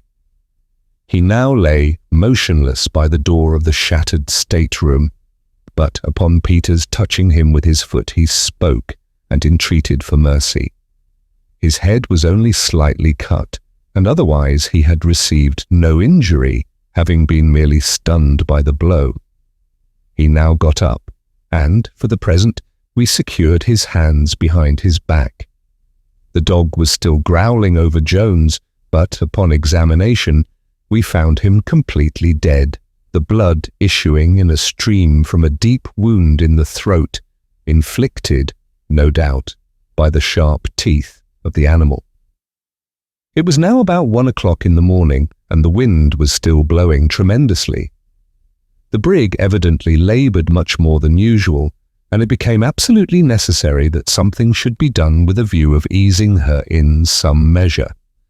At almost every roll to leeward she shipped a sea, several of which came partially down into the cabin during our scuffle, the hatchway having been left open by myself when I descended.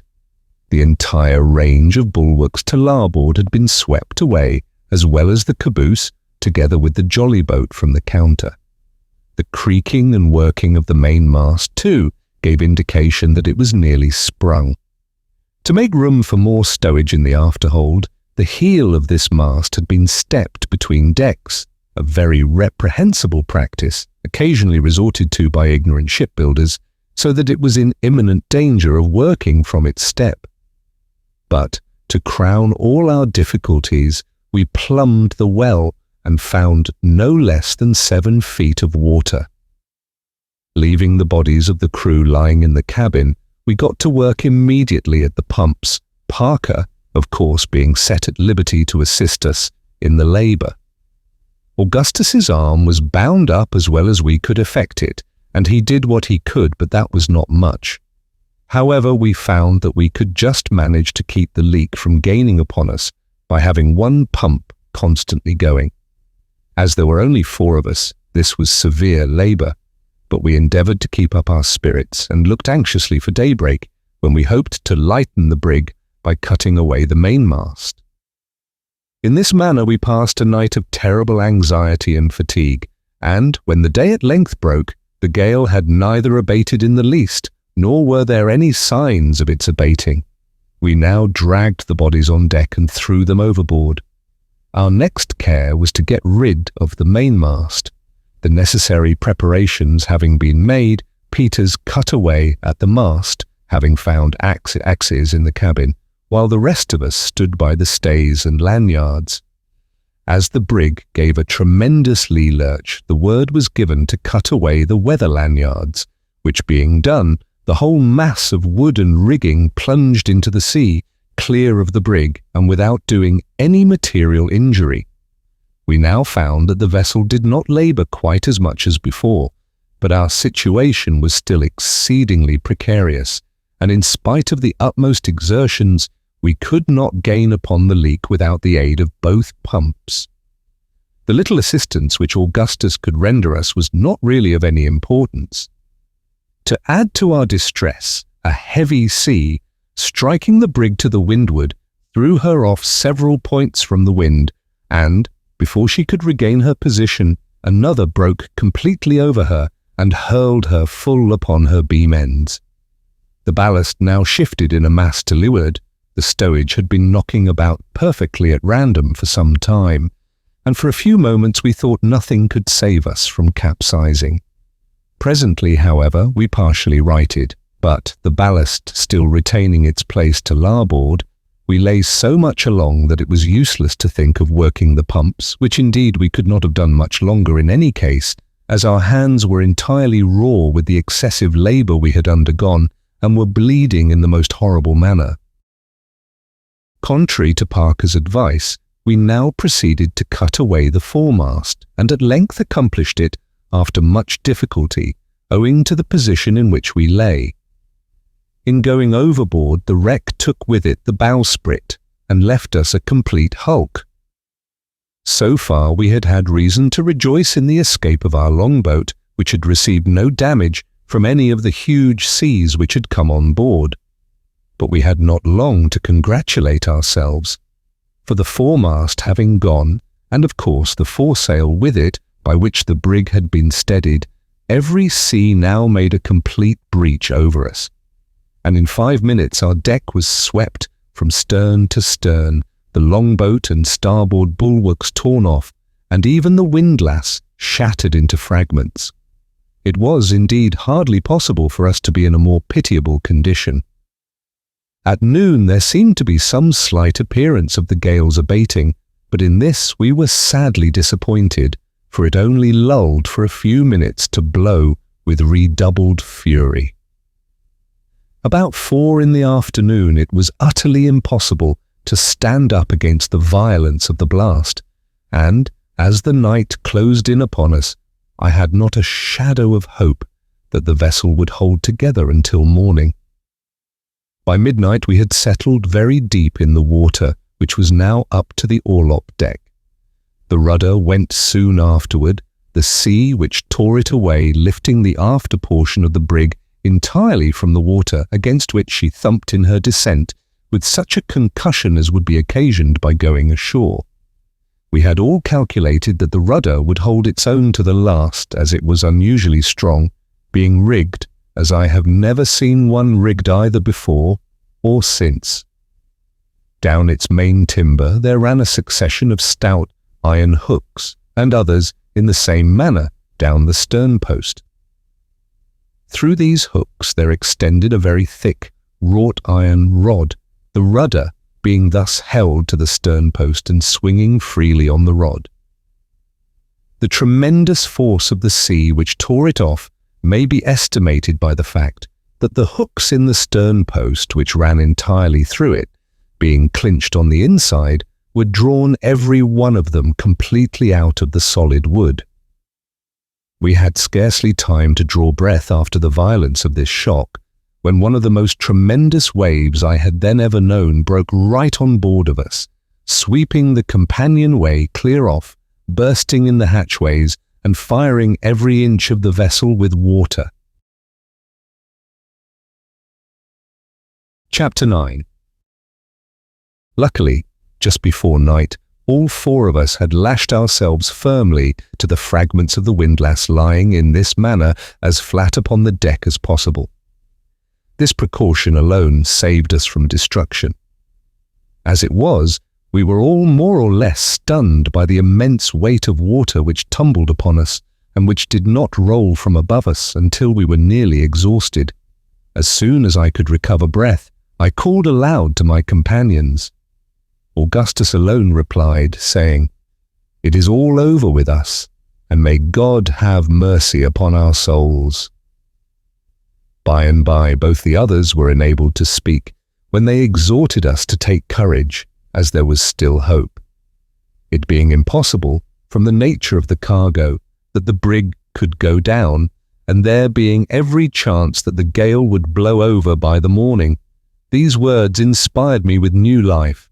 For, strange as it may seem, although it was obvious that a vessel with a cargo of empty oil casks would not sink, I had been hitherto so confused in mind as to have overlooked this consideration altogether, and the danger which I had for some time regarded as the most imminent was that of foundering. As hope revived within me, I made use of every opportunity to strengthen the lashings which held me to the remains of the windlass, and in this occupation I soon discovered that my companions were also busy. The night was as dark as it could possibly be, and the horrible shrieking din and confusion which surrounded us it is useless to attempt describing. Our deck lay level with the sea, or rather we were encircled with a towering ridge of foam. a portion of which swept over us even instant.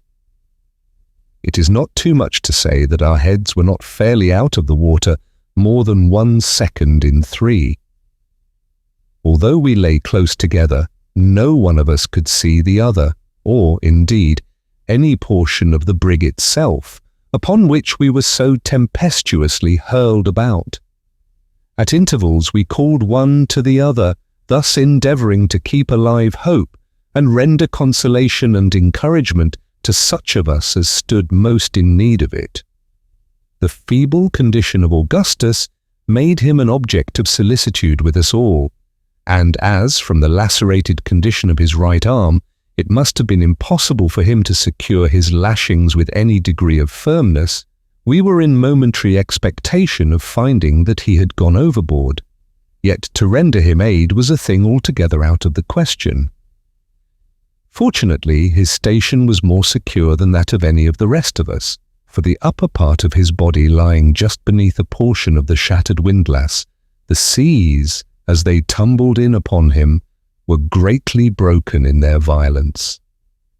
In any other situation than this, into which he had been accidentally thrown after having lashed himself in a very exposed spot, he must inevitably have perished before morning. Owing to the brig's lying so much along, we were all less liable to be washed off than otherwise would have been the case. The heel, as I have before stated, was to larboard, about 1/2 of the deck being constantly under water. The seas, therefore, which struck us to starboard were much broken by the vessel's side, only reaching us in fragments as we lay flat on our faces, while those which came from larboard, being what are called backwater seas, and obtaining little hold upon us on account of our posture, had not sufficient force to drag us from our fastenings. In this frightful situation we lay until the day broke, so as to show us more fully the horrors which surrounded us. The brig was a mere log, rolling about at the mercy of every wave. The gale was upon the increase, if anything, blowing indeed a complete hurricane, and there appeared to us no earthly prospect of deliverance. For several hours we held on in silence, expecting every moment that our lashings would either give way, that the remains of the windlass would go by the board, or that some of the huge seas which roared in every direction around us and above us would drive the hulk so far beneath the water that we should be drowned before it could regain the surface. By the mercy of God, however, we were preserved from these imminent dangers, and about midday were cheered by the light of the blessed sun. Shortly afterward we could perceive a sensible diminution in the force of the wind, when now for the first time, since the latter part of the evening before, Augustus spoke, asking Peters, who lay closest to him, if he thought there was any possibility of our being saved. As no reply was at first made to this question, we all concluded that the hybrid had been drowned where he lay, but presently, to our great joy, he spoke, although very feebly, saying that he was in great pain, being so cut by the tightness of his lashings across the stomach that he must either find means of loosening them or perish, as it was impossible that he could endure his misery much longer. This occasioned us great distress, as it was altogether useless to think of aiding him in any manner while the sea continued washing over us as it did. We exhorted him to bear his sufferings with fortitude, and promised to seize the first opportunity which should offer itself to relieve him. He replied that it would soon be too late, that it would be all over with him before we could help him, and then, after moaning for some minutes, lay silent when we concluded that he had perished. As the evening drew on, the sea had fallen so much that scarcely more than one wave broke over the hulk from windward in the course of 5 minutes, and the wind had abated a great deal, although still blowing a severe gale. I had not heard any of my companions speak for hours, and now called to Augustus. He replied, although very feebly, so that I could not distinguish what he said. I then spoke to Peters and to Parker, neither of whom returned any answer. Shortly after this period, I fell into a state of partial insensibility, during which the most pleasing images floated in my imagination, such as green trees waving meadows of ripe grain, processions of dancing girls, troops of cavalry, and other fantasies. I now remember that, in all which passed before my mind's eye, motion was a predominant idea. Thus I never fancied any stationary object, such as a house, a mountain, or anything of that kind, but windmills, ships, large birds, balloons, people on horseback, carriages driving furiously, and similar moving objects presented themselves in endless succession. When I recovered from this state, the sun was, as near as I could guess, an hour high. I had the greatest difficulty in bringing to recollection the various circumstances connected with my situation, and for some time remained firmly convinced that I was still in the hold of the brig, near the box, and that the body of Parker was that of Tiger.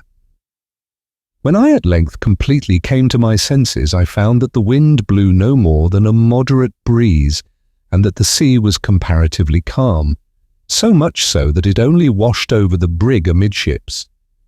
My left arm had broken loose from its lashings and was much cut about the elbow. My right was entirely benumbed, and the hand and wrist swollen prodigiously by the pressure of the rope, which had worked from the shoulder downward.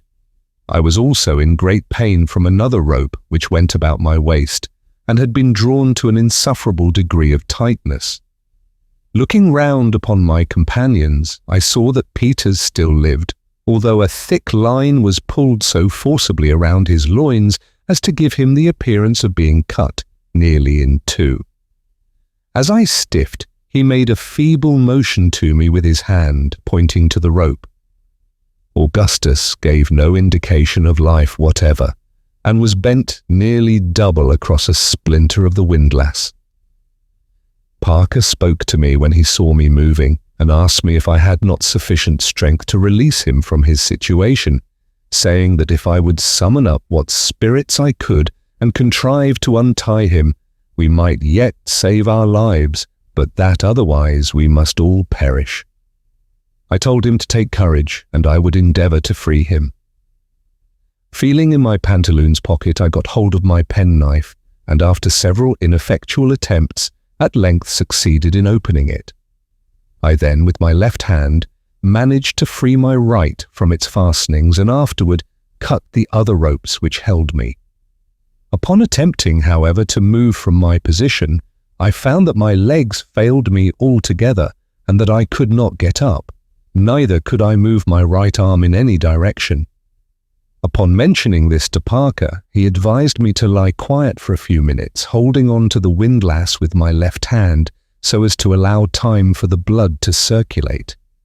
Doing this, the numbness presently began to die away, so that I could move first one of my legs and then the other, and shortly afterward I regained the partial use of my right arm. I now crawled with great caution toward Parker without getting on my legs, and soon cut loose all the lashings about him, when after a short delay he also recovered the partial use of his limbs. We now lost no time in getting loose the rope from Peters. It had cut a deep gash through the waistband of his woolen pantaloons and through 2 shirts, and made its way into his groin, from which the blood flowed out copiously as we removed the cordage. No sooner had we removed it, however, than he spoke, and seemed to experience instant relief, being able to move with much greater ease than either Parker or myself. This was no doubt owing to the discharge of blood. We had little hopes that Augustus would recover, as he evinced no signs of life, but upon getting to him, we discovered that he had merely swooned from the loss of blood, the bandages we had placed around his wounded arm having been torn off by the water. None of the ropes which held him to the windlass were drawn sufficiently tight to occasion his death. Having relieved him from the fastenings and got him clear of the broken wood about the windlass, we secured him in a dry place to windward, with his head somewhat lower than his body, and all 3 of us busied ourselves in chafing his limbs. In about half an hour he came to himself, although it was not until the next morning that he gave signs of recognizing any of us or had sufficient strength to speak. By the time we had thus got clear of our lashings, it was quite dark and it began to cloud up, so that we were again in the greatest agony lest it should come on to blow hard, in which event nothing could have saved us from perishing, exhausted as we were. By good fortune it continued very moderate during the night, the sea subsiding every minute, which gave us great hopes of ultimate preservation. A gentle breeze still blew from the NW, but the weather was not at all cold. Augustus was lashed carefully to windward in such a manner as to prevent him from slipping overboard with the rolls of the vessel, as he was still too weak to hold on at all. For ourselves there was no such necessity. We sat close together, supporting each other with the aid of the broken ropes about the windlass, and devising methods of escape from our frightful situation. We derived much comfort from taking off our clothes and wringing the water from them. When we put them on after this, they felt remarkably warm and pleasant, and served to invigorate us in no little degree. We helped Augustus off with his, and wrung them for him when he experienced the same comfort. Our chief sufferings were now those of hunger and thirst, and when we looked forward to the means of relief in this respect, our hearts sunk within us, and we were induced to regret that we had escaped the less dreadful perils of the sea. We endeavoured, however, to console ourselves with the hope of being speedily picked up by some vessel, and encouraged each other to bear with fortitude the evils that might happen. The morning of the 14th at length dawned, and the weather still continued clear and pleasant, with a steady but very light breeze from the NW. The sea was now quite smooth, and as, from some cause which we could not determine, the brig did not heave so much along as she had done before, the deck was comparatively dry, and we could move about with freedom. We had now been better than 3 entire days and nights without either food or drink, and it became absolutely necessary that we should make an attempt to get up something from below. As the brig was completely full of water, we went to this work despondently and with but little expectation of being able to obtain anything. We made a kind of drag by driving some nails which we broke out from the remains of the companion hatch into 2 pieces of wood. Tying these across each other and fastening them to the end of a rope, we threw them into the cabin and dragged them to and fro, in the faint hope of being thus able to entangle some article which might be of use to us for food, or which might at least render us assistance in getting it. We spent the greater part of the morning in this labour without effect, fishing up nothing more than a few bedclothes, which were readily caught by the nails. Indeed, our contrivance was so very clumsy that any greater success was hardly to be anticipated. We now tried the forecastle, but equally in vain, and were upon the brink of despair, when Peters proposed that we should fasten a rope to his body, and let him make an attempt to get up something by diving into the cabin. This proposition we hailed with all the delight which reviving hope could inspire.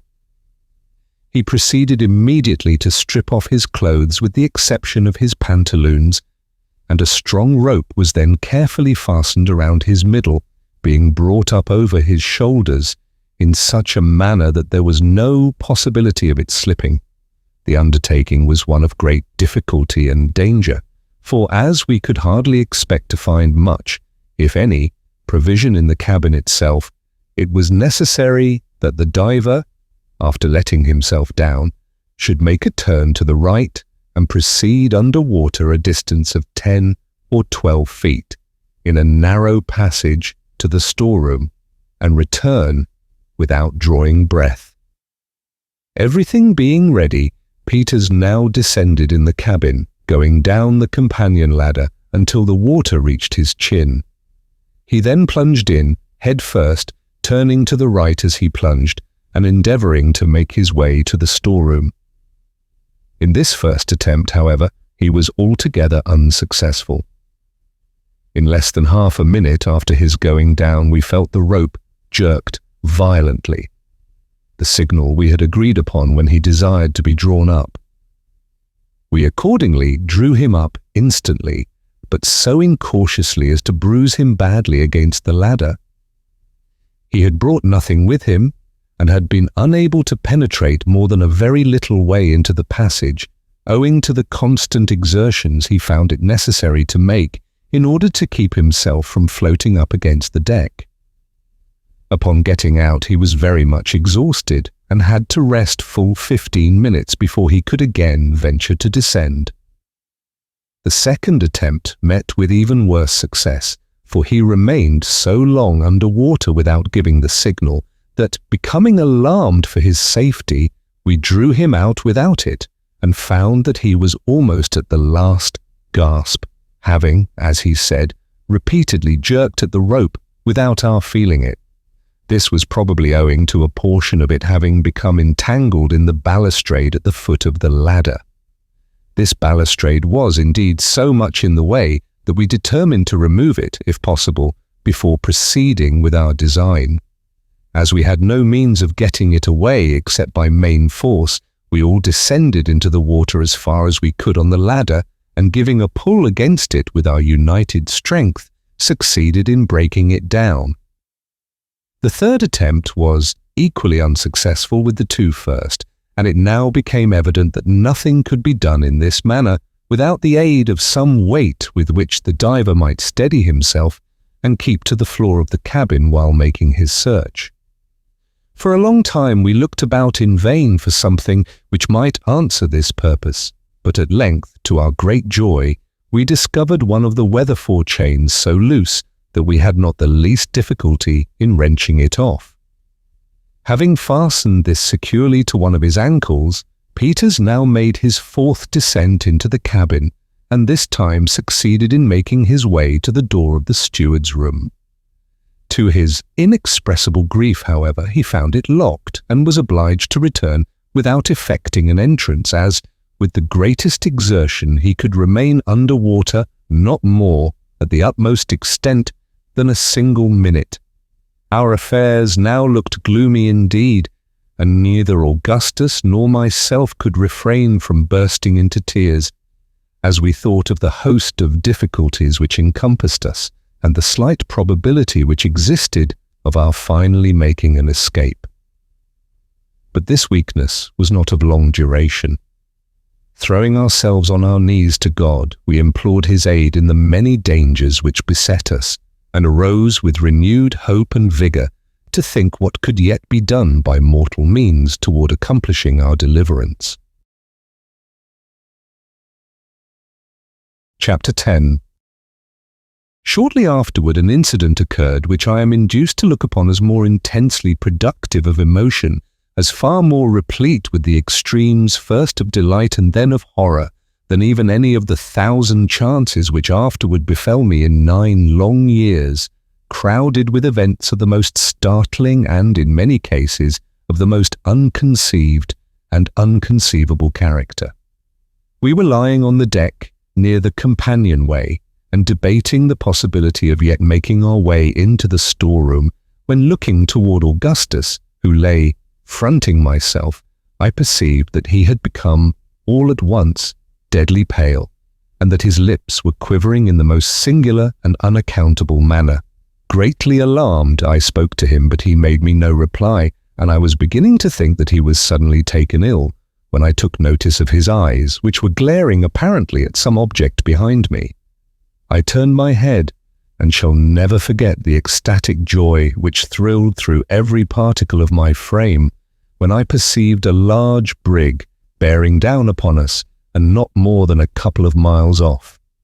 I sprung to my feet as if a musket bullet had suddenly struck me to the heart, and, stretching out my arms in the direction of the vessel, stood in this manner, motionless and unable to articulate a syllable. Peters and Parker were equally affected, although in different ways. The former danced about the deck like a madman, uttering the most extravagant rhodomontades, intermingled with howls and imprecations, while the latter burst into tears and continued for many minutes weeping like a child. The vessel in sight was a large hermaphrodite brig of a Dutch build and painted black with a tawdry gilt figurehead. She had evidently seen a good deal of rough weather and, we supposed, had suffered much in the gale which had proved so disastrous to ourselves. For her foretopmast was gone and some of her starboard bulwarks. When we first saw her, she was, as I have already said, about 2 miles off and to windward bearing down upon us. The breeze was very gentle, and what astonished us chiefly was that she had no other sails set than her foremast and mainsail, with a flying jib. Of course she came down, but slowly, and our impatience amounted nearly to frenzy. The awkward manner in which she steered too was remarked by all of us, even excited as we were. She yawed about so considerably that once or twice we thought it impossible she could see us, or imagined that, having seen us and discovered no person on board, she was about to tack and make off in another direction. Upon each of these occasions we screamed and shouted at the top of our voices when the stranger would appear to change for a moment her intention, and again hold on toward us. This singular conduct being repeated 2 or 3 times, so that at last we could think of no other manner of accounting for it than by supposing the helmsman to be in liquor. No person was seen upon her decks until she arrived within about 1/4 mile of us. We then saw 3 seamen, whom by their dress we took to be Hollanders. 2 of these were lying on some old sails near the forecastle, and the third, who appeared to be looking at us with great curiosity, was leaning over the starboard bow, near the bowsprit. This last was a stout and tall man, with a very dark skin. He seemed by his manner to be encouraging us to have patience, nodding to us in a cheerful although rather odd way, and smiling constantly so as to display a set of the most brilliantly white teeth. As his vessel drew nearer, we saw a red flannel cap which he had on fall from his head into the water, but of this he took little or no notice, continuing his odd smiles and gesticulations. I relate these things and circumstances minutely, and I relate them, it must be understood, precisely as they appeared to us. The brig came on slowly and now more steadily than before, and I cannot speak calmly of this event. Our hearts leaped up wildly within us, and we poured out our whole souls in shouts and thanksgiving to God for the complete, unexpected and glorious deliverance that was so palpably at hand. Of a sudden, and all at once, there came wafted over the ocean from the strange vessel, which was now close upon us, a smell, a stench, such as the whole world has no name for, no conception of, hellish, utterly suffocating, insufferable, inconceivable. I gasped for breath, and turning to my companions perceived that they were paler than marble. But we had now no time left for question or surmise. The brig was within 50 feet of us, and it seemed to be her intention to run under our counter, that we might board her without putting out a boat. We rushed aft when, suddenly, a wide yaw threw her off, full 5 or 6 points from the course she had been running, and, as she passed under our stern at the distance of about 20 feet, we had a full view of her decks. Shall I ever forget the triple horror of that spectacle? 25 or 30 human bodies, among whom were several females, lay scattered about between the counter and the galley in the last and most loathsome state of putrefaction. We plainly saw that not a soul lived in that fated vessel, yet we could not help shouting to the dead for help. Yes, long and loudly did we beg, in the agony of the moment, that those silent and disgusting images would stay for us, would not abandon us to become like them, would receive us among their goodly company. We were raving with horror and despair, thoroughly mad through the anguish of our grievous disappointment. As our first loud yell of terror broke forth, it was replied to by something from near the bowsprit of the stranger, so closely resembling the scream of a human voice that the nicest ear might have been startled and deceived. At this instant, another sudden yaw brought the region of the forecastle for a moment into view, and we beheld at once the origin of the sound. We saw the tall, stout figure still leaning on the bulwark, and still nodding his head to and fro, but his face was now turned from us so that we could not behold it. His arms were extended over the rail, and the palms of his hands fell outward. His knees were lodged upon a stout rope, tightly stretched, and reaching from the heel of the bowsprit to a cat head. On his back, from which a portion of the shirt had been torn, leaving it bare, there sat a huge seagull, busily gorging itself with the horrible flesh, its bill and talons deep buried, and its white plumage spattered all over with blood. As the brig moved farther round so as to bring us close in view, the bird, with much apparent difficulty, drew out its crimsoned head, and, after eyeing us for a moment as if stupefied, arose lazily from the body upon which it had been feasting, and, flying directly above our deck, hovered there a while, with a portion of clotted and liver-like substance in its beak. The horrid morsel dropped at length with a sullen splash immediately at the feet of Parker. May God forgive me, but now, for the first time, there flashed through my mind a thought which I will not mention, and I felt myself making a step toward the ensanguined spot. I looked upward, and the eyes of Augustus met my own with a degree of intense and eager meaning which immediately brought me to my senses. I sprang forward quickly and with a deep shudder threw the frightful thing into the sea. The body from which it had been taken, resting as it did upon the rope, had been easily swayed to and fro by the exertions of the carnivorous bird, and it was this motion which had at first impressed us with the belief of its being alive. As the gull relieved it of its weight, it swung round and fell partially over, so that the face was fully discovered. Never, surely, was any object so terribly full of awe. The eyes were gone, and the whole flesh around the mouth, leaving the teeth utterly naked. This, then, was the smile which had cheered us on to hope. This but I forbear. The brig, as I have already told, passed under our stern, and made its way slowly but steadily to leeward. With her and with her terrible crew went all our gay visions of deliverance and joy. Deliberately as she went by, we might possibly have found means of boarding her, had not our sudden disappointment and the appalling nature of the discovery which accompanied it laid entirely prostrate every active faculty of mind and body. We had seen and felt, but we could neither think nor act until, alas, too late. How much our intellects had been weakened by this incident may be estimated by the fact that when the vessel had proceeded so far that we could perceive no more than the half of her hull, the proposition was seriously entertained of attempting to overtake her by swimming. I have, since this period, vainly endeavoured to obtain some clue to the hideous uncertainty which enveloped the fate of the stranger.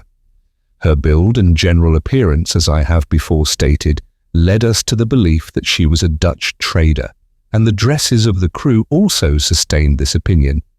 We might have easily seen the name upon her stern, and indeed taken other observations, which would have guided us in making out her character, but the intense excitement of the moment blinded us to everything of that nature.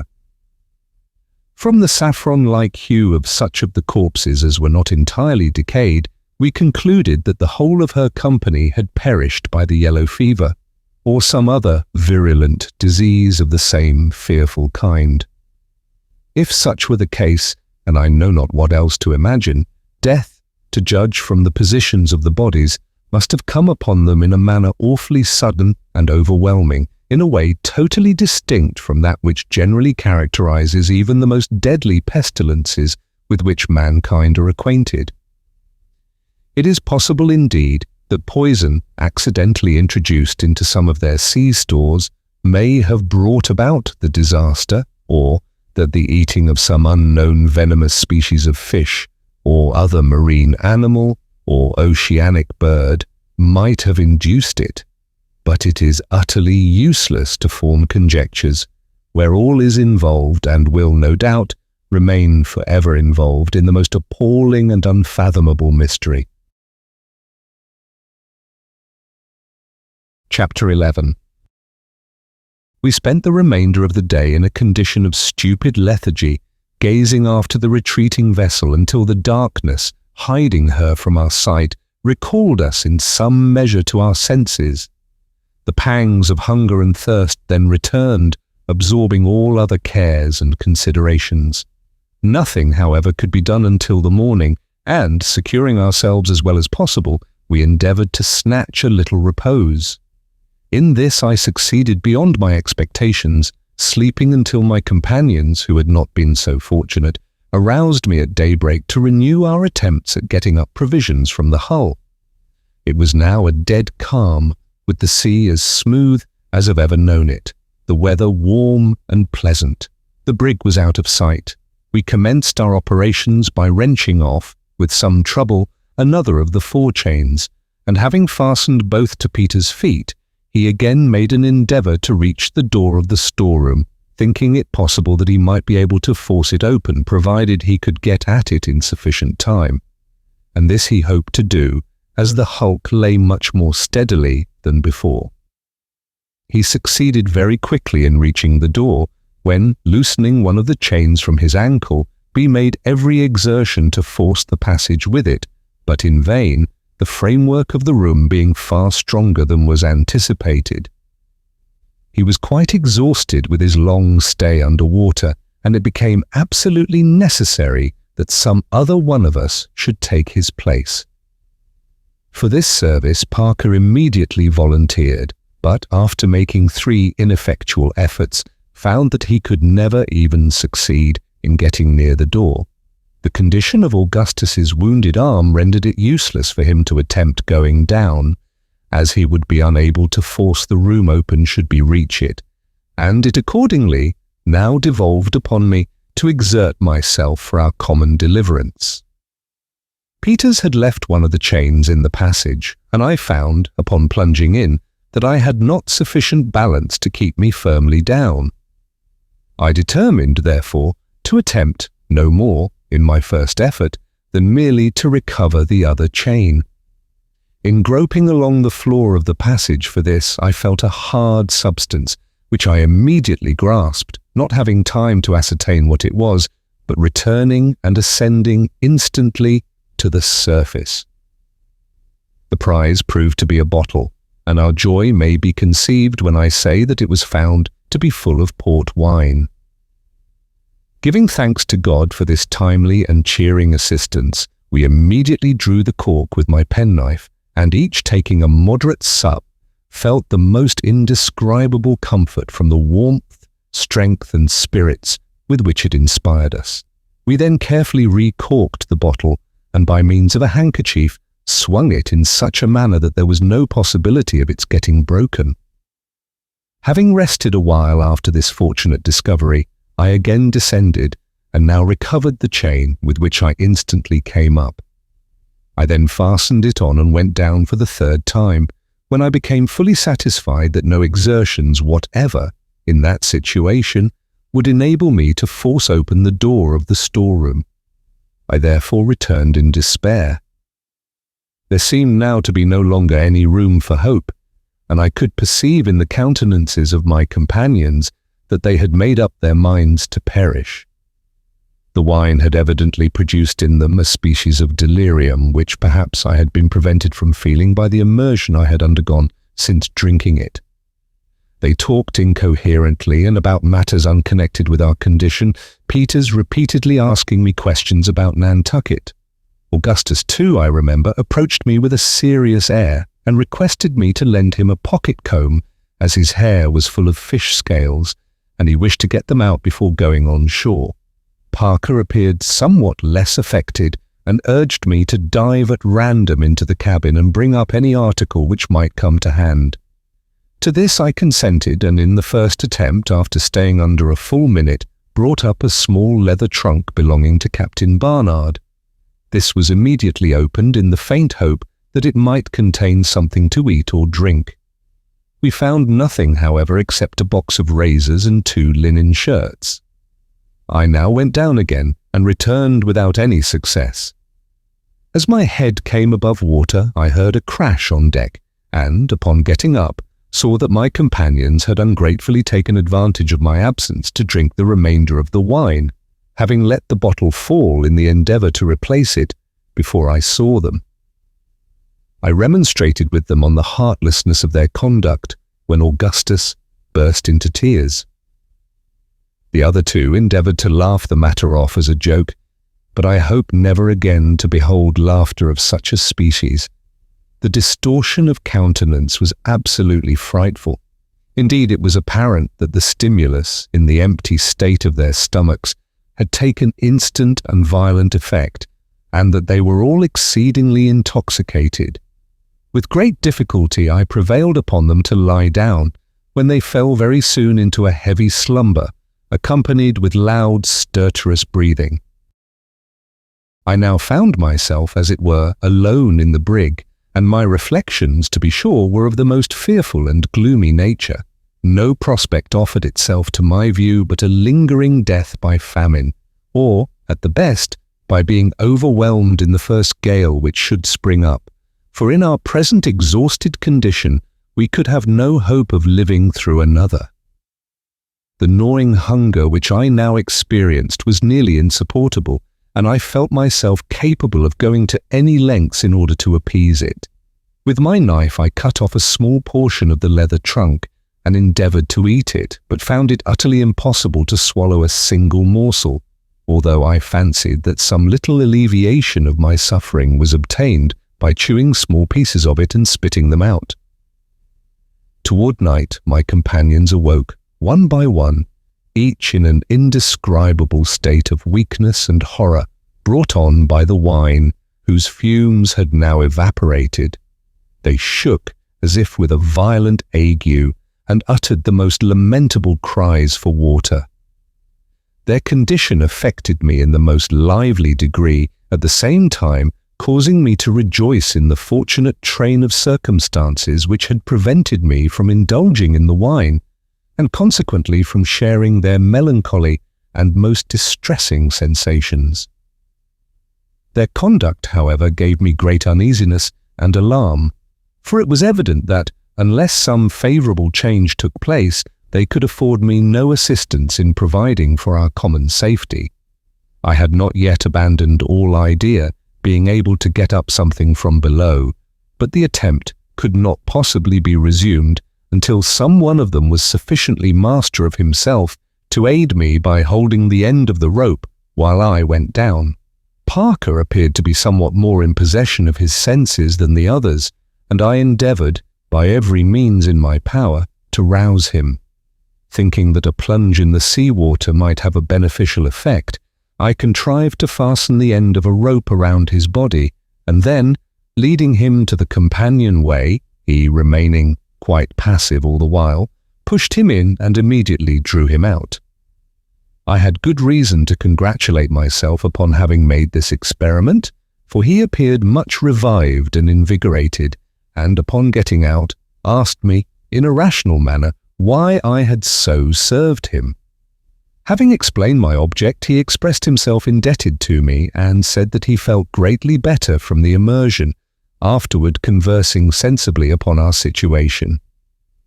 We then resolved to treat Augustus and Peters in the same way, which we immediately did, when they both experienced much benefit from the shock. This idea of sudden immersion had been suggested to me by reading in some medical work the good effect of the shower bath in a case where the patient was suffering from mania apotu. Finding that I could now trust my companions to hold the end of the rope, I again made 3 or 4 plunges into the cabin, although it was now quite dark, and a gentle but long swell from the northward rendered the hulk somewhat unsteady. In the course of these attempts, I succeeded in bringing up 2 case knives, a 3-gallon jug, empty, and a blanket, but nothing which could serve us for food. I continued my efforts after getting these articles until I was completely exhausted, but brought up nothing else. During the night, Parker and Peters occupied themselves by turns in the same manner, but nothing coming to hand, we now gave up this attempt in despair, concluding that we were exhausting ourselves in vain. We passed the remainder of this night in a state of the most intense mental and bodily anguish that can possibly be imagined. The morning of the 16th at length dawned, and we looked eagerly around the horizon for relief, but to no purpose. The sea was still smooth, with only a long swell from the northward, as on yesterday. This was the 6th day since we had tasted either food or drink, with the exception of the bottle of port wine, and it was clear that we could hold out but a very little while longer unless something could be obtained. I never saw before, nor wish to see again, human beings so utterly emaciated as Peters and Augustus. Had I met them on shore in their present condition, I should not have had the slightest suspicion that I had ever beheld them. Their countenances were totally changed in character, so that I could not bring myself to believe them really the same individuals with whom I had been in company but a few days before. Parker, although sadly reduced and so feeble that he could not raise his head from his bosom, was not so far gone as the other 2. He suffered with great patience, making no complaint and endeavouring to inspire us with hope in every manner he could devise. For myself, although at the commencement of the voyage I had been in bad health, and was at all times of a delicate constitution, I suffered less than any of us, being much less reduced in frame, and retaining my powers of mind in a surprising degree, while the rest were completely prostrated in intellect, and seemed to be brought to a species of second childhood, generally simpering in their expressions, with idiotic smiles, and uttering the most absurd platitudes.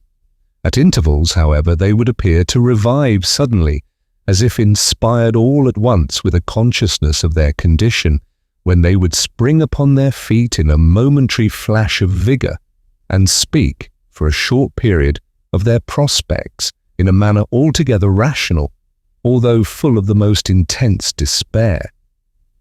It is possible, however, that my companions may have entertained the same opinion of their own condition as I did of mine, and that I may have unwittingly been guilty of the same extravagances and imbecilities as themselves.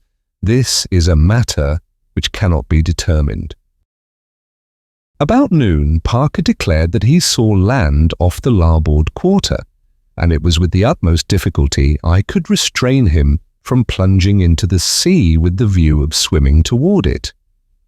Peters and Augustus took little notice of what he said, being apparently wrapped up in moody contemplation. Upon looking in the direction pointed out, I could not perceive the faintest appearance of the shore. Indeed, I was too well aware that we were far from any land to indulge in a hope of that nature. It was a long time, nevertheless, before I could convince Parker of his mistake. He then burst into a flood of tears, weeping like a child, with loud cries and sobs, for 2 or 3 hours, when becoming exhausted, he fell asleep. Peters and Augustus now made several ineffectual efforts to swallow portions of the leather. I advised them to chew it and spit it out, but they were too excessively debilitated to be able to follow my advice. I continued to chew pieces of it at intervals and found some relief from so doing. My chief distress was for water, and I was only prevented from taking a draught from the sea by remembering the horrible consequences which thus have resulted to others who were similarly situated with ourselves. The day wore on in this manner, when I suddenly discovered a sail to the eastward and on our larboard bow. She appeared to be a large ship, and was coming nearly athwart us, being probably 12 or 15 miles distant. None of my companions had as yet discovered her, and I forbore to tell them of her for the present, lest we might again be disappointed of relief. At length, upon her getting nearer, I saw distinctly that she was heading immediately for us with her light sails filled. I could now contain myself no longer, and pointed her out to my fellow sufferers. They immediately sprang to their feet, again indulging in the most extravagant demonstrations of joy, weeping, laughing in an idiotic manner, jumping, stamping upon the deck, tearing their hair, and praying and cursing by turns. I was so affected by their conduct, as well as by what I considered a sure prospect of deliverance, that I could not refrain from joining in with their madness, and gave way to the impulses of my gratitude and ecstasy by lying and rolling on the deck, clapping my hands, shouting, and other similar acts, until I was suddenly called to my recollection, and once more to the extreme human misery and despair, by perceiving the ship all at once with her stern fully presented toward us, and steering in a direction nearly opposite to that in which I had at first perceived her.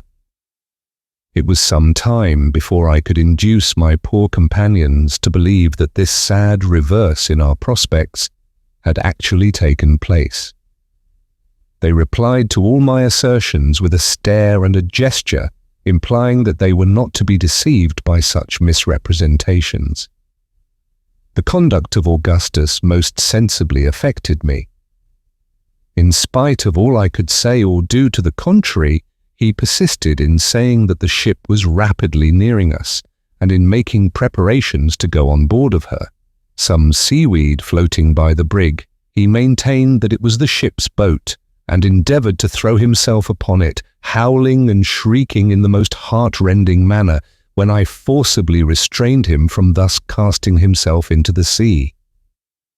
Having become in some degree pacified, we continued to watch the ship until we finally lost sight of her, the weather becoming hazy, with a light breeze springing up. As soon as she was entirely gone, Parker turned suddenly toward me with an expression of countenance which made me shudder. There was about him an air of self-possession which I had not noticed in him until now, and before he opened his lips my heart told me what he would say.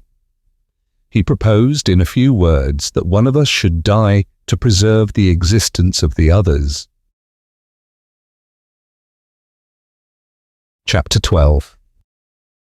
I had for some time past dwelt upon the prospect of our being reduced to this last horrible extremity, and had secretly made up my mind to suffer death in any shape or under any circumstances rather than resort to such a course. Nor was this resolution in any degree weakened by the present intensity of hunger under which I laboured. The proposition had not been heard by either Peters or Augustus. I therefore took Parker aside, and mentally praying to God for power to dissuade him from the horrible purpose he entertained, I expostulated with him for a long time, and in the most supplicating manner, begging him in the name of everything which he held sacred, and urging him by every species of argument which the extremity of the case suggested, to abandon the idea and not to mention it to either of the other two. He heard all I said without attempting to controvert any of my arguments, and I had begun to hope that he would be prevailed upon to do as I desired. But when I had ceased speaking, he said that he knew very well all I had said was true, and that to resort to such a course was the most horrible alternative which could enter into the mind of man, but that he had now held out as long as human nature could be sustained, that it was unnecessary for all to perish, when by the death of one it was possible and even probable that the rest might be finally preserved, adding that I might save myself the trouble of trying to turn him from his purpose, his mind having been thoroughly made up on the subject even before the appearance of the ship, and that only her heaving in sight had prevented him from mentioning his intention at an earlier period. I now begged him, if he would not be prevailed upon to abandon his design, at least to defer it for another day, when some vessel might come to our relief. again reiterating every argument I could devise and which I thought likely to have influence with one of his rough nature.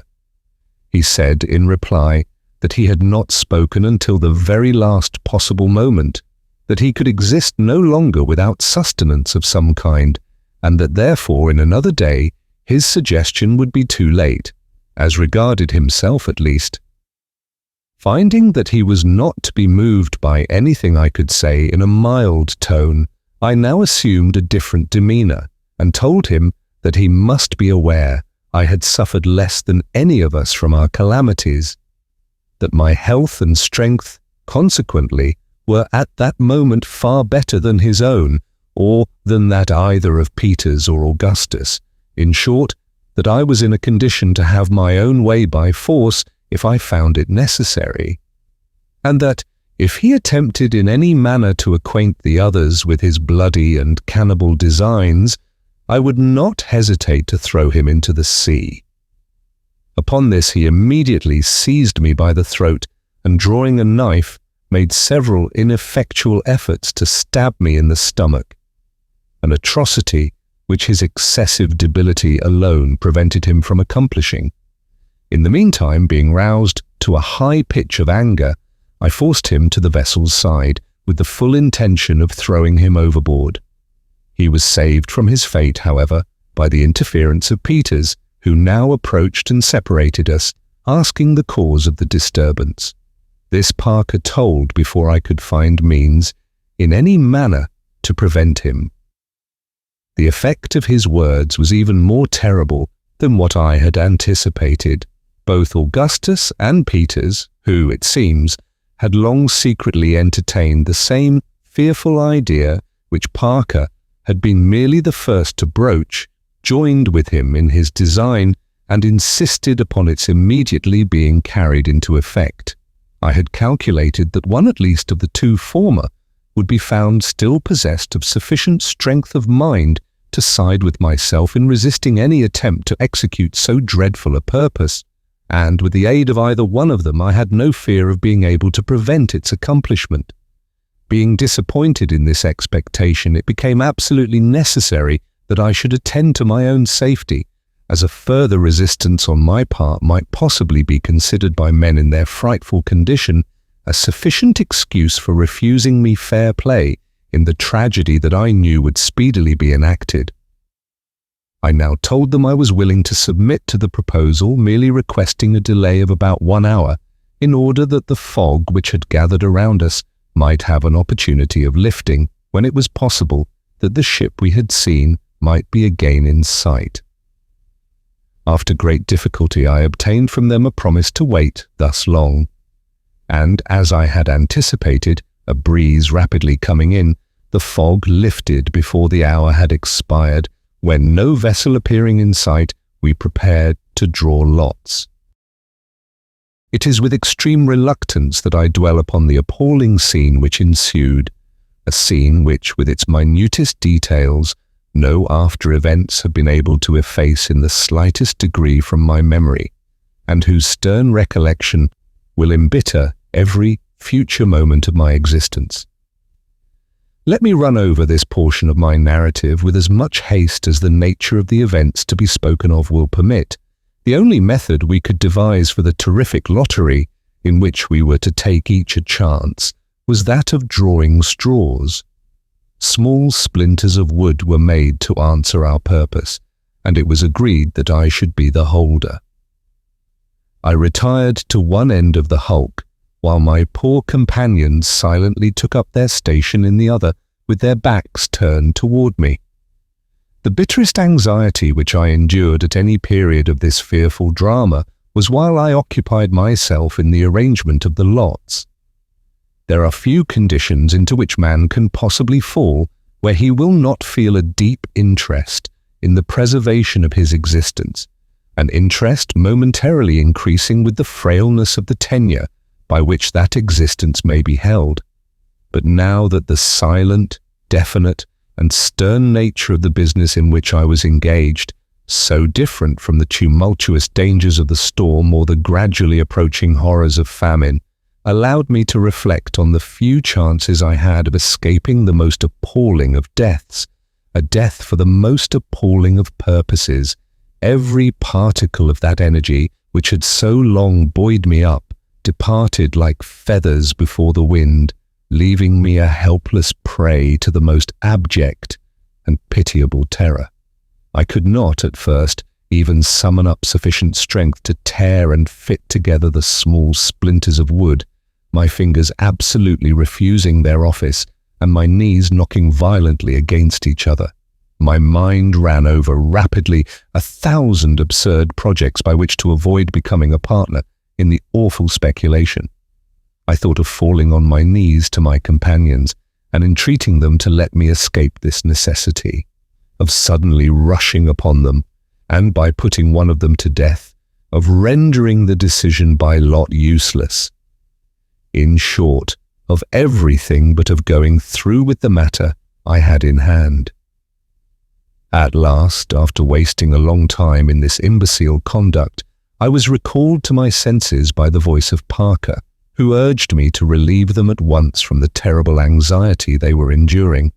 Even then I could not bring myself to arrange the splinters upon the spot, but thought over every species of finesse by which I could trick some one of my fellow sufferers to draw the short straw, as it had been agreed that whoever drew the shortest of 4 splinters from my hand was to die for the preservation of the rest. Before anyone condemn me for this apparent heartlessness, let him be placed in a situation precisely similar to my own.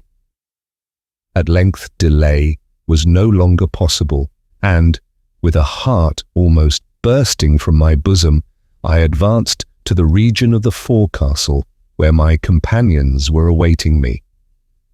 I held out my hand with the splinters, and Peters immediately drew. He was free. His, at least, was not the shortest. And there was now another chance against my escape. I summoned up all my strength and passed the lots to Augustus. He also drew immediately, and he also was free. And now, whether I should live or die, the chances were no more than precisely even. At this moment, all the fierceness of the tiger possessed my bosom, and I felt toward my poor fellow creature, Parker, the most intense, the most diabolical hatred. But the feeling did not last, and at length, with a convulsive shudder and closed eyes, I held out the 2 remaining splinters toward him. It was fully 5 minutes before he could summon resolution to draw, during which period of heart-rending suspense I never once opened my eyes. Presently, one of the 2 lots was quickly drawn from my hand. The decision was then over, yet I knew not whether it was for me or against me. No one spoke, and still I dared not satisfy myself by looking at the splinter I held. Peters at length took me by the hand, and I forced myself to look up, when I immediately saw by the countenance of Parker that I was safe, and that he it was who had been doomed to suffer. Gasping for breath, I fell senseless to the deck. I recovered from my swoon in time to behold the consummation of the tragedy in the death of him who had been chiefly instrumental in bringing it about. He made no resistance whatever, and was stabbed in the back by Peters, when he fell instantly dead. I must not dwell upon the fearful repast which immediately ensued. Such things may be imagined, but words have no power to impress the mind with the exquisite horror of their reality. Let it suffice to say that, having in some measure appeased the raging thirst which consumed us by the blood of the victim, and having by common consent taken off the hands, feet, and head, throwing them together with the entrails into the sea, we devoured the rest of the body, piecemeal, during the 4 ever memorable days of the 17th, 18th, 19th, and 20th of the month. On the 19th, there coming on a smart shower which lasted 15 or 20 minutes, we contrived to catch some water by means of a sheet which had been fished up from the cabin by our drag just after the gale.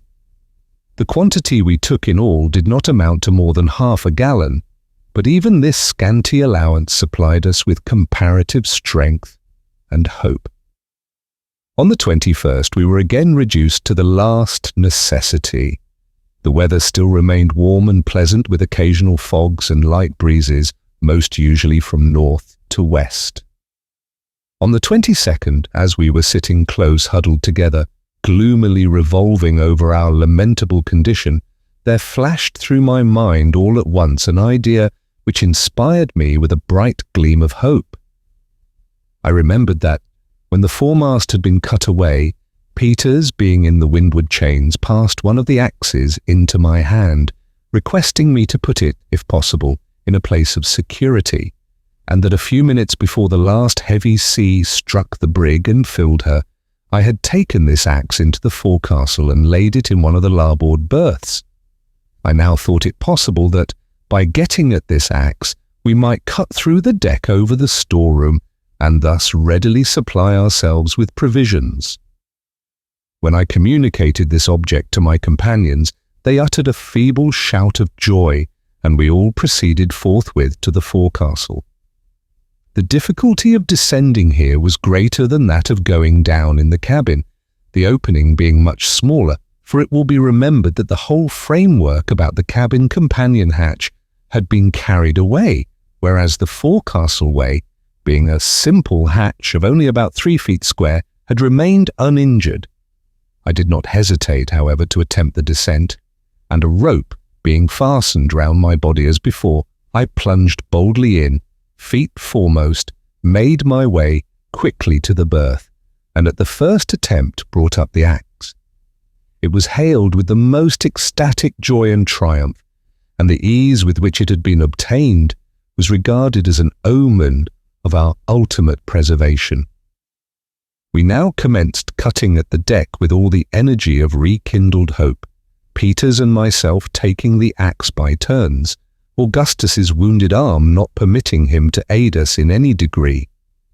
As we were still so feeble as to be scarcely able to stand unsupported, and could consequently work but a minute or two without resting, it soon became evident that many long hours would be necessary to accomplish our task. That is, to cut an opening sufficiently large to admit of a free access to the storeroom. This consideration, however, did not discourage us, and, working all night by the light of the moon, we succeeded in effecting our purpose by daybreak on the morning of the 23rd. Peters now volunteered to go down, and, having made all arrangements as before, he descended and soon returned, bringing up with him a small jar, which, to our great joy, proved to be full of olives. Having shared these among us, and devoured them with the greatest avidity, we proceeded to let him down again. This time he succeeded beyond our utmost expectations, returning instantly with a large ham and a bottle of Madeira wine. Of the latter we each took a moderate sup, having learned by experience the pernicious consequences of indulging too freely.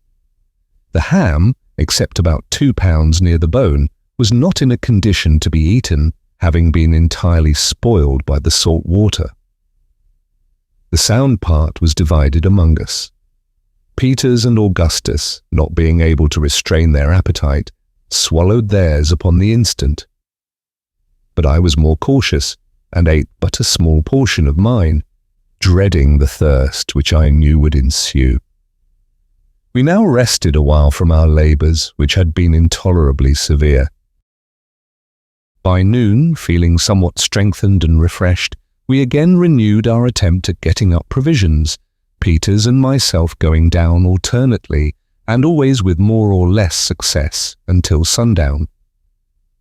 During this interval we had the good fortune to bring up altogether 4 more small jars of olives, another ham, a carboy containing nearly 3 gallons of excellent Cape Madeira wine, and, what gave us still more delight, a small tortoise of the Gallipago breed, several of which had been taken on board by Captain Barnard, as the Grampus was leaving port from the schooner Mary Pitts, just returned from a sealing voyage in the Pacific. In a subsequent portion of this narrative, I shall have frequent occasion to mention this species of tortoise. It is found principally, as most of my readers may know, in the group of islands called the Galapagos, which indeed derive their name from the animal, the Spanish word Galapago, meaning a freshwater terrapin. From the peculiarity of their shape and action, they have been sometimes called the elephant tortoise. They are frequently found of an enormous size. I have myself seen several which would weigh from 12 to 1,500 pounds, although I do not remember that any navigator speaks of having seen them weighing more than 800. Their appearance is singular and even disgusting. Their steps are very slow, measured and heavy, their bodies being carried about a foot from the ground. Their neck is long and exceedingly slender. From 18 inches to 2 feet is a very common length, and I killed one where the distance from the shoulder to the extremity of the head was no less than 3 feet 10 inches. The head has a striking resemblance to that of a serpent. They can exist without food for an almost incredible length of time, instances having been known where they have been thrown into the hold of a vessel and lain 2 years without nourishment of any kind, being as fat and, in every respect, in as good order at the expiration of the time as when they were first put in. In one particular, these extraordinary animals bear a resemblance to the dromedary or camel of the desert. In a bag at the root of the neck, they carry with them a constant supply of water. In some instances, upon killing them after a full year's deprivation of all nourishment, as much as 3 gallons of perfectly sweet and fresh water have been found in their bags. Their food is chiefly wild parsley and celery, with purslane, sea kelp and prickly pears, upon which latter vegetable they thrive wonderfully, a great quantity of it being usually found on the hillsides near the shore, wherever the animal itself is discovered. They are excellent and highly nutritious food, and have, no doubt, been the means of preserving the lives of thousands of seamen employed in the whale fishery and other pursuits in the Pacific. The one which we had the good fortune to bring up from the storeroom was not of a large size, weighing probably 65 or 70 pounds. It was a female, and in excellent condition, being exceedingly fat, and having more than a quart of limpid and sweet water in its bag. This was indeed a treasure, and falling on our knees with one accord, we returned fervent thanks to God for so seasonable a relief. We had great difficulty in getting the animal up through the opening, as its struggles were fierce and its strength prodigious. It was upon the point of making its escape from Peter's grasp and slipping back into the water when Augustus, throwing a rope with a slip knot around its throat, held it up in this manner until I jumped into the hole by the side of Peter's and assisted him in lifting it out. The water we drew carefully from the bag into the jug, which, it will be remembered, had been brought up before from the cabin. Having done this, we broke off the neck of a bottle so as to form, with the cork, a kind of glass, holding not quite half a gill. We then each drank one of these measures full, and resolved to limit ourselves to this quantity per day as long as it should hold out. During the last 2 or 3 days, the weather having been dry and pleasant, the bedding we had obtained from the cabin, as well as our clothing, had become thoroughly dry, so that we passed this night, that of the 23rd, in comparative comfort, enjoying a tranquil repose after having supped plentifully on olives and ham, with a small allowance of the wine. Being afraid of losing some of our stores overboard during the night, in the event of a breeze springing up, we secured them as well as possible with cordage to the fragments of the windlass. Our tortoise, which we were anxious to preserve alive as long as we could, we threw on its back and otherwise carefully fastened.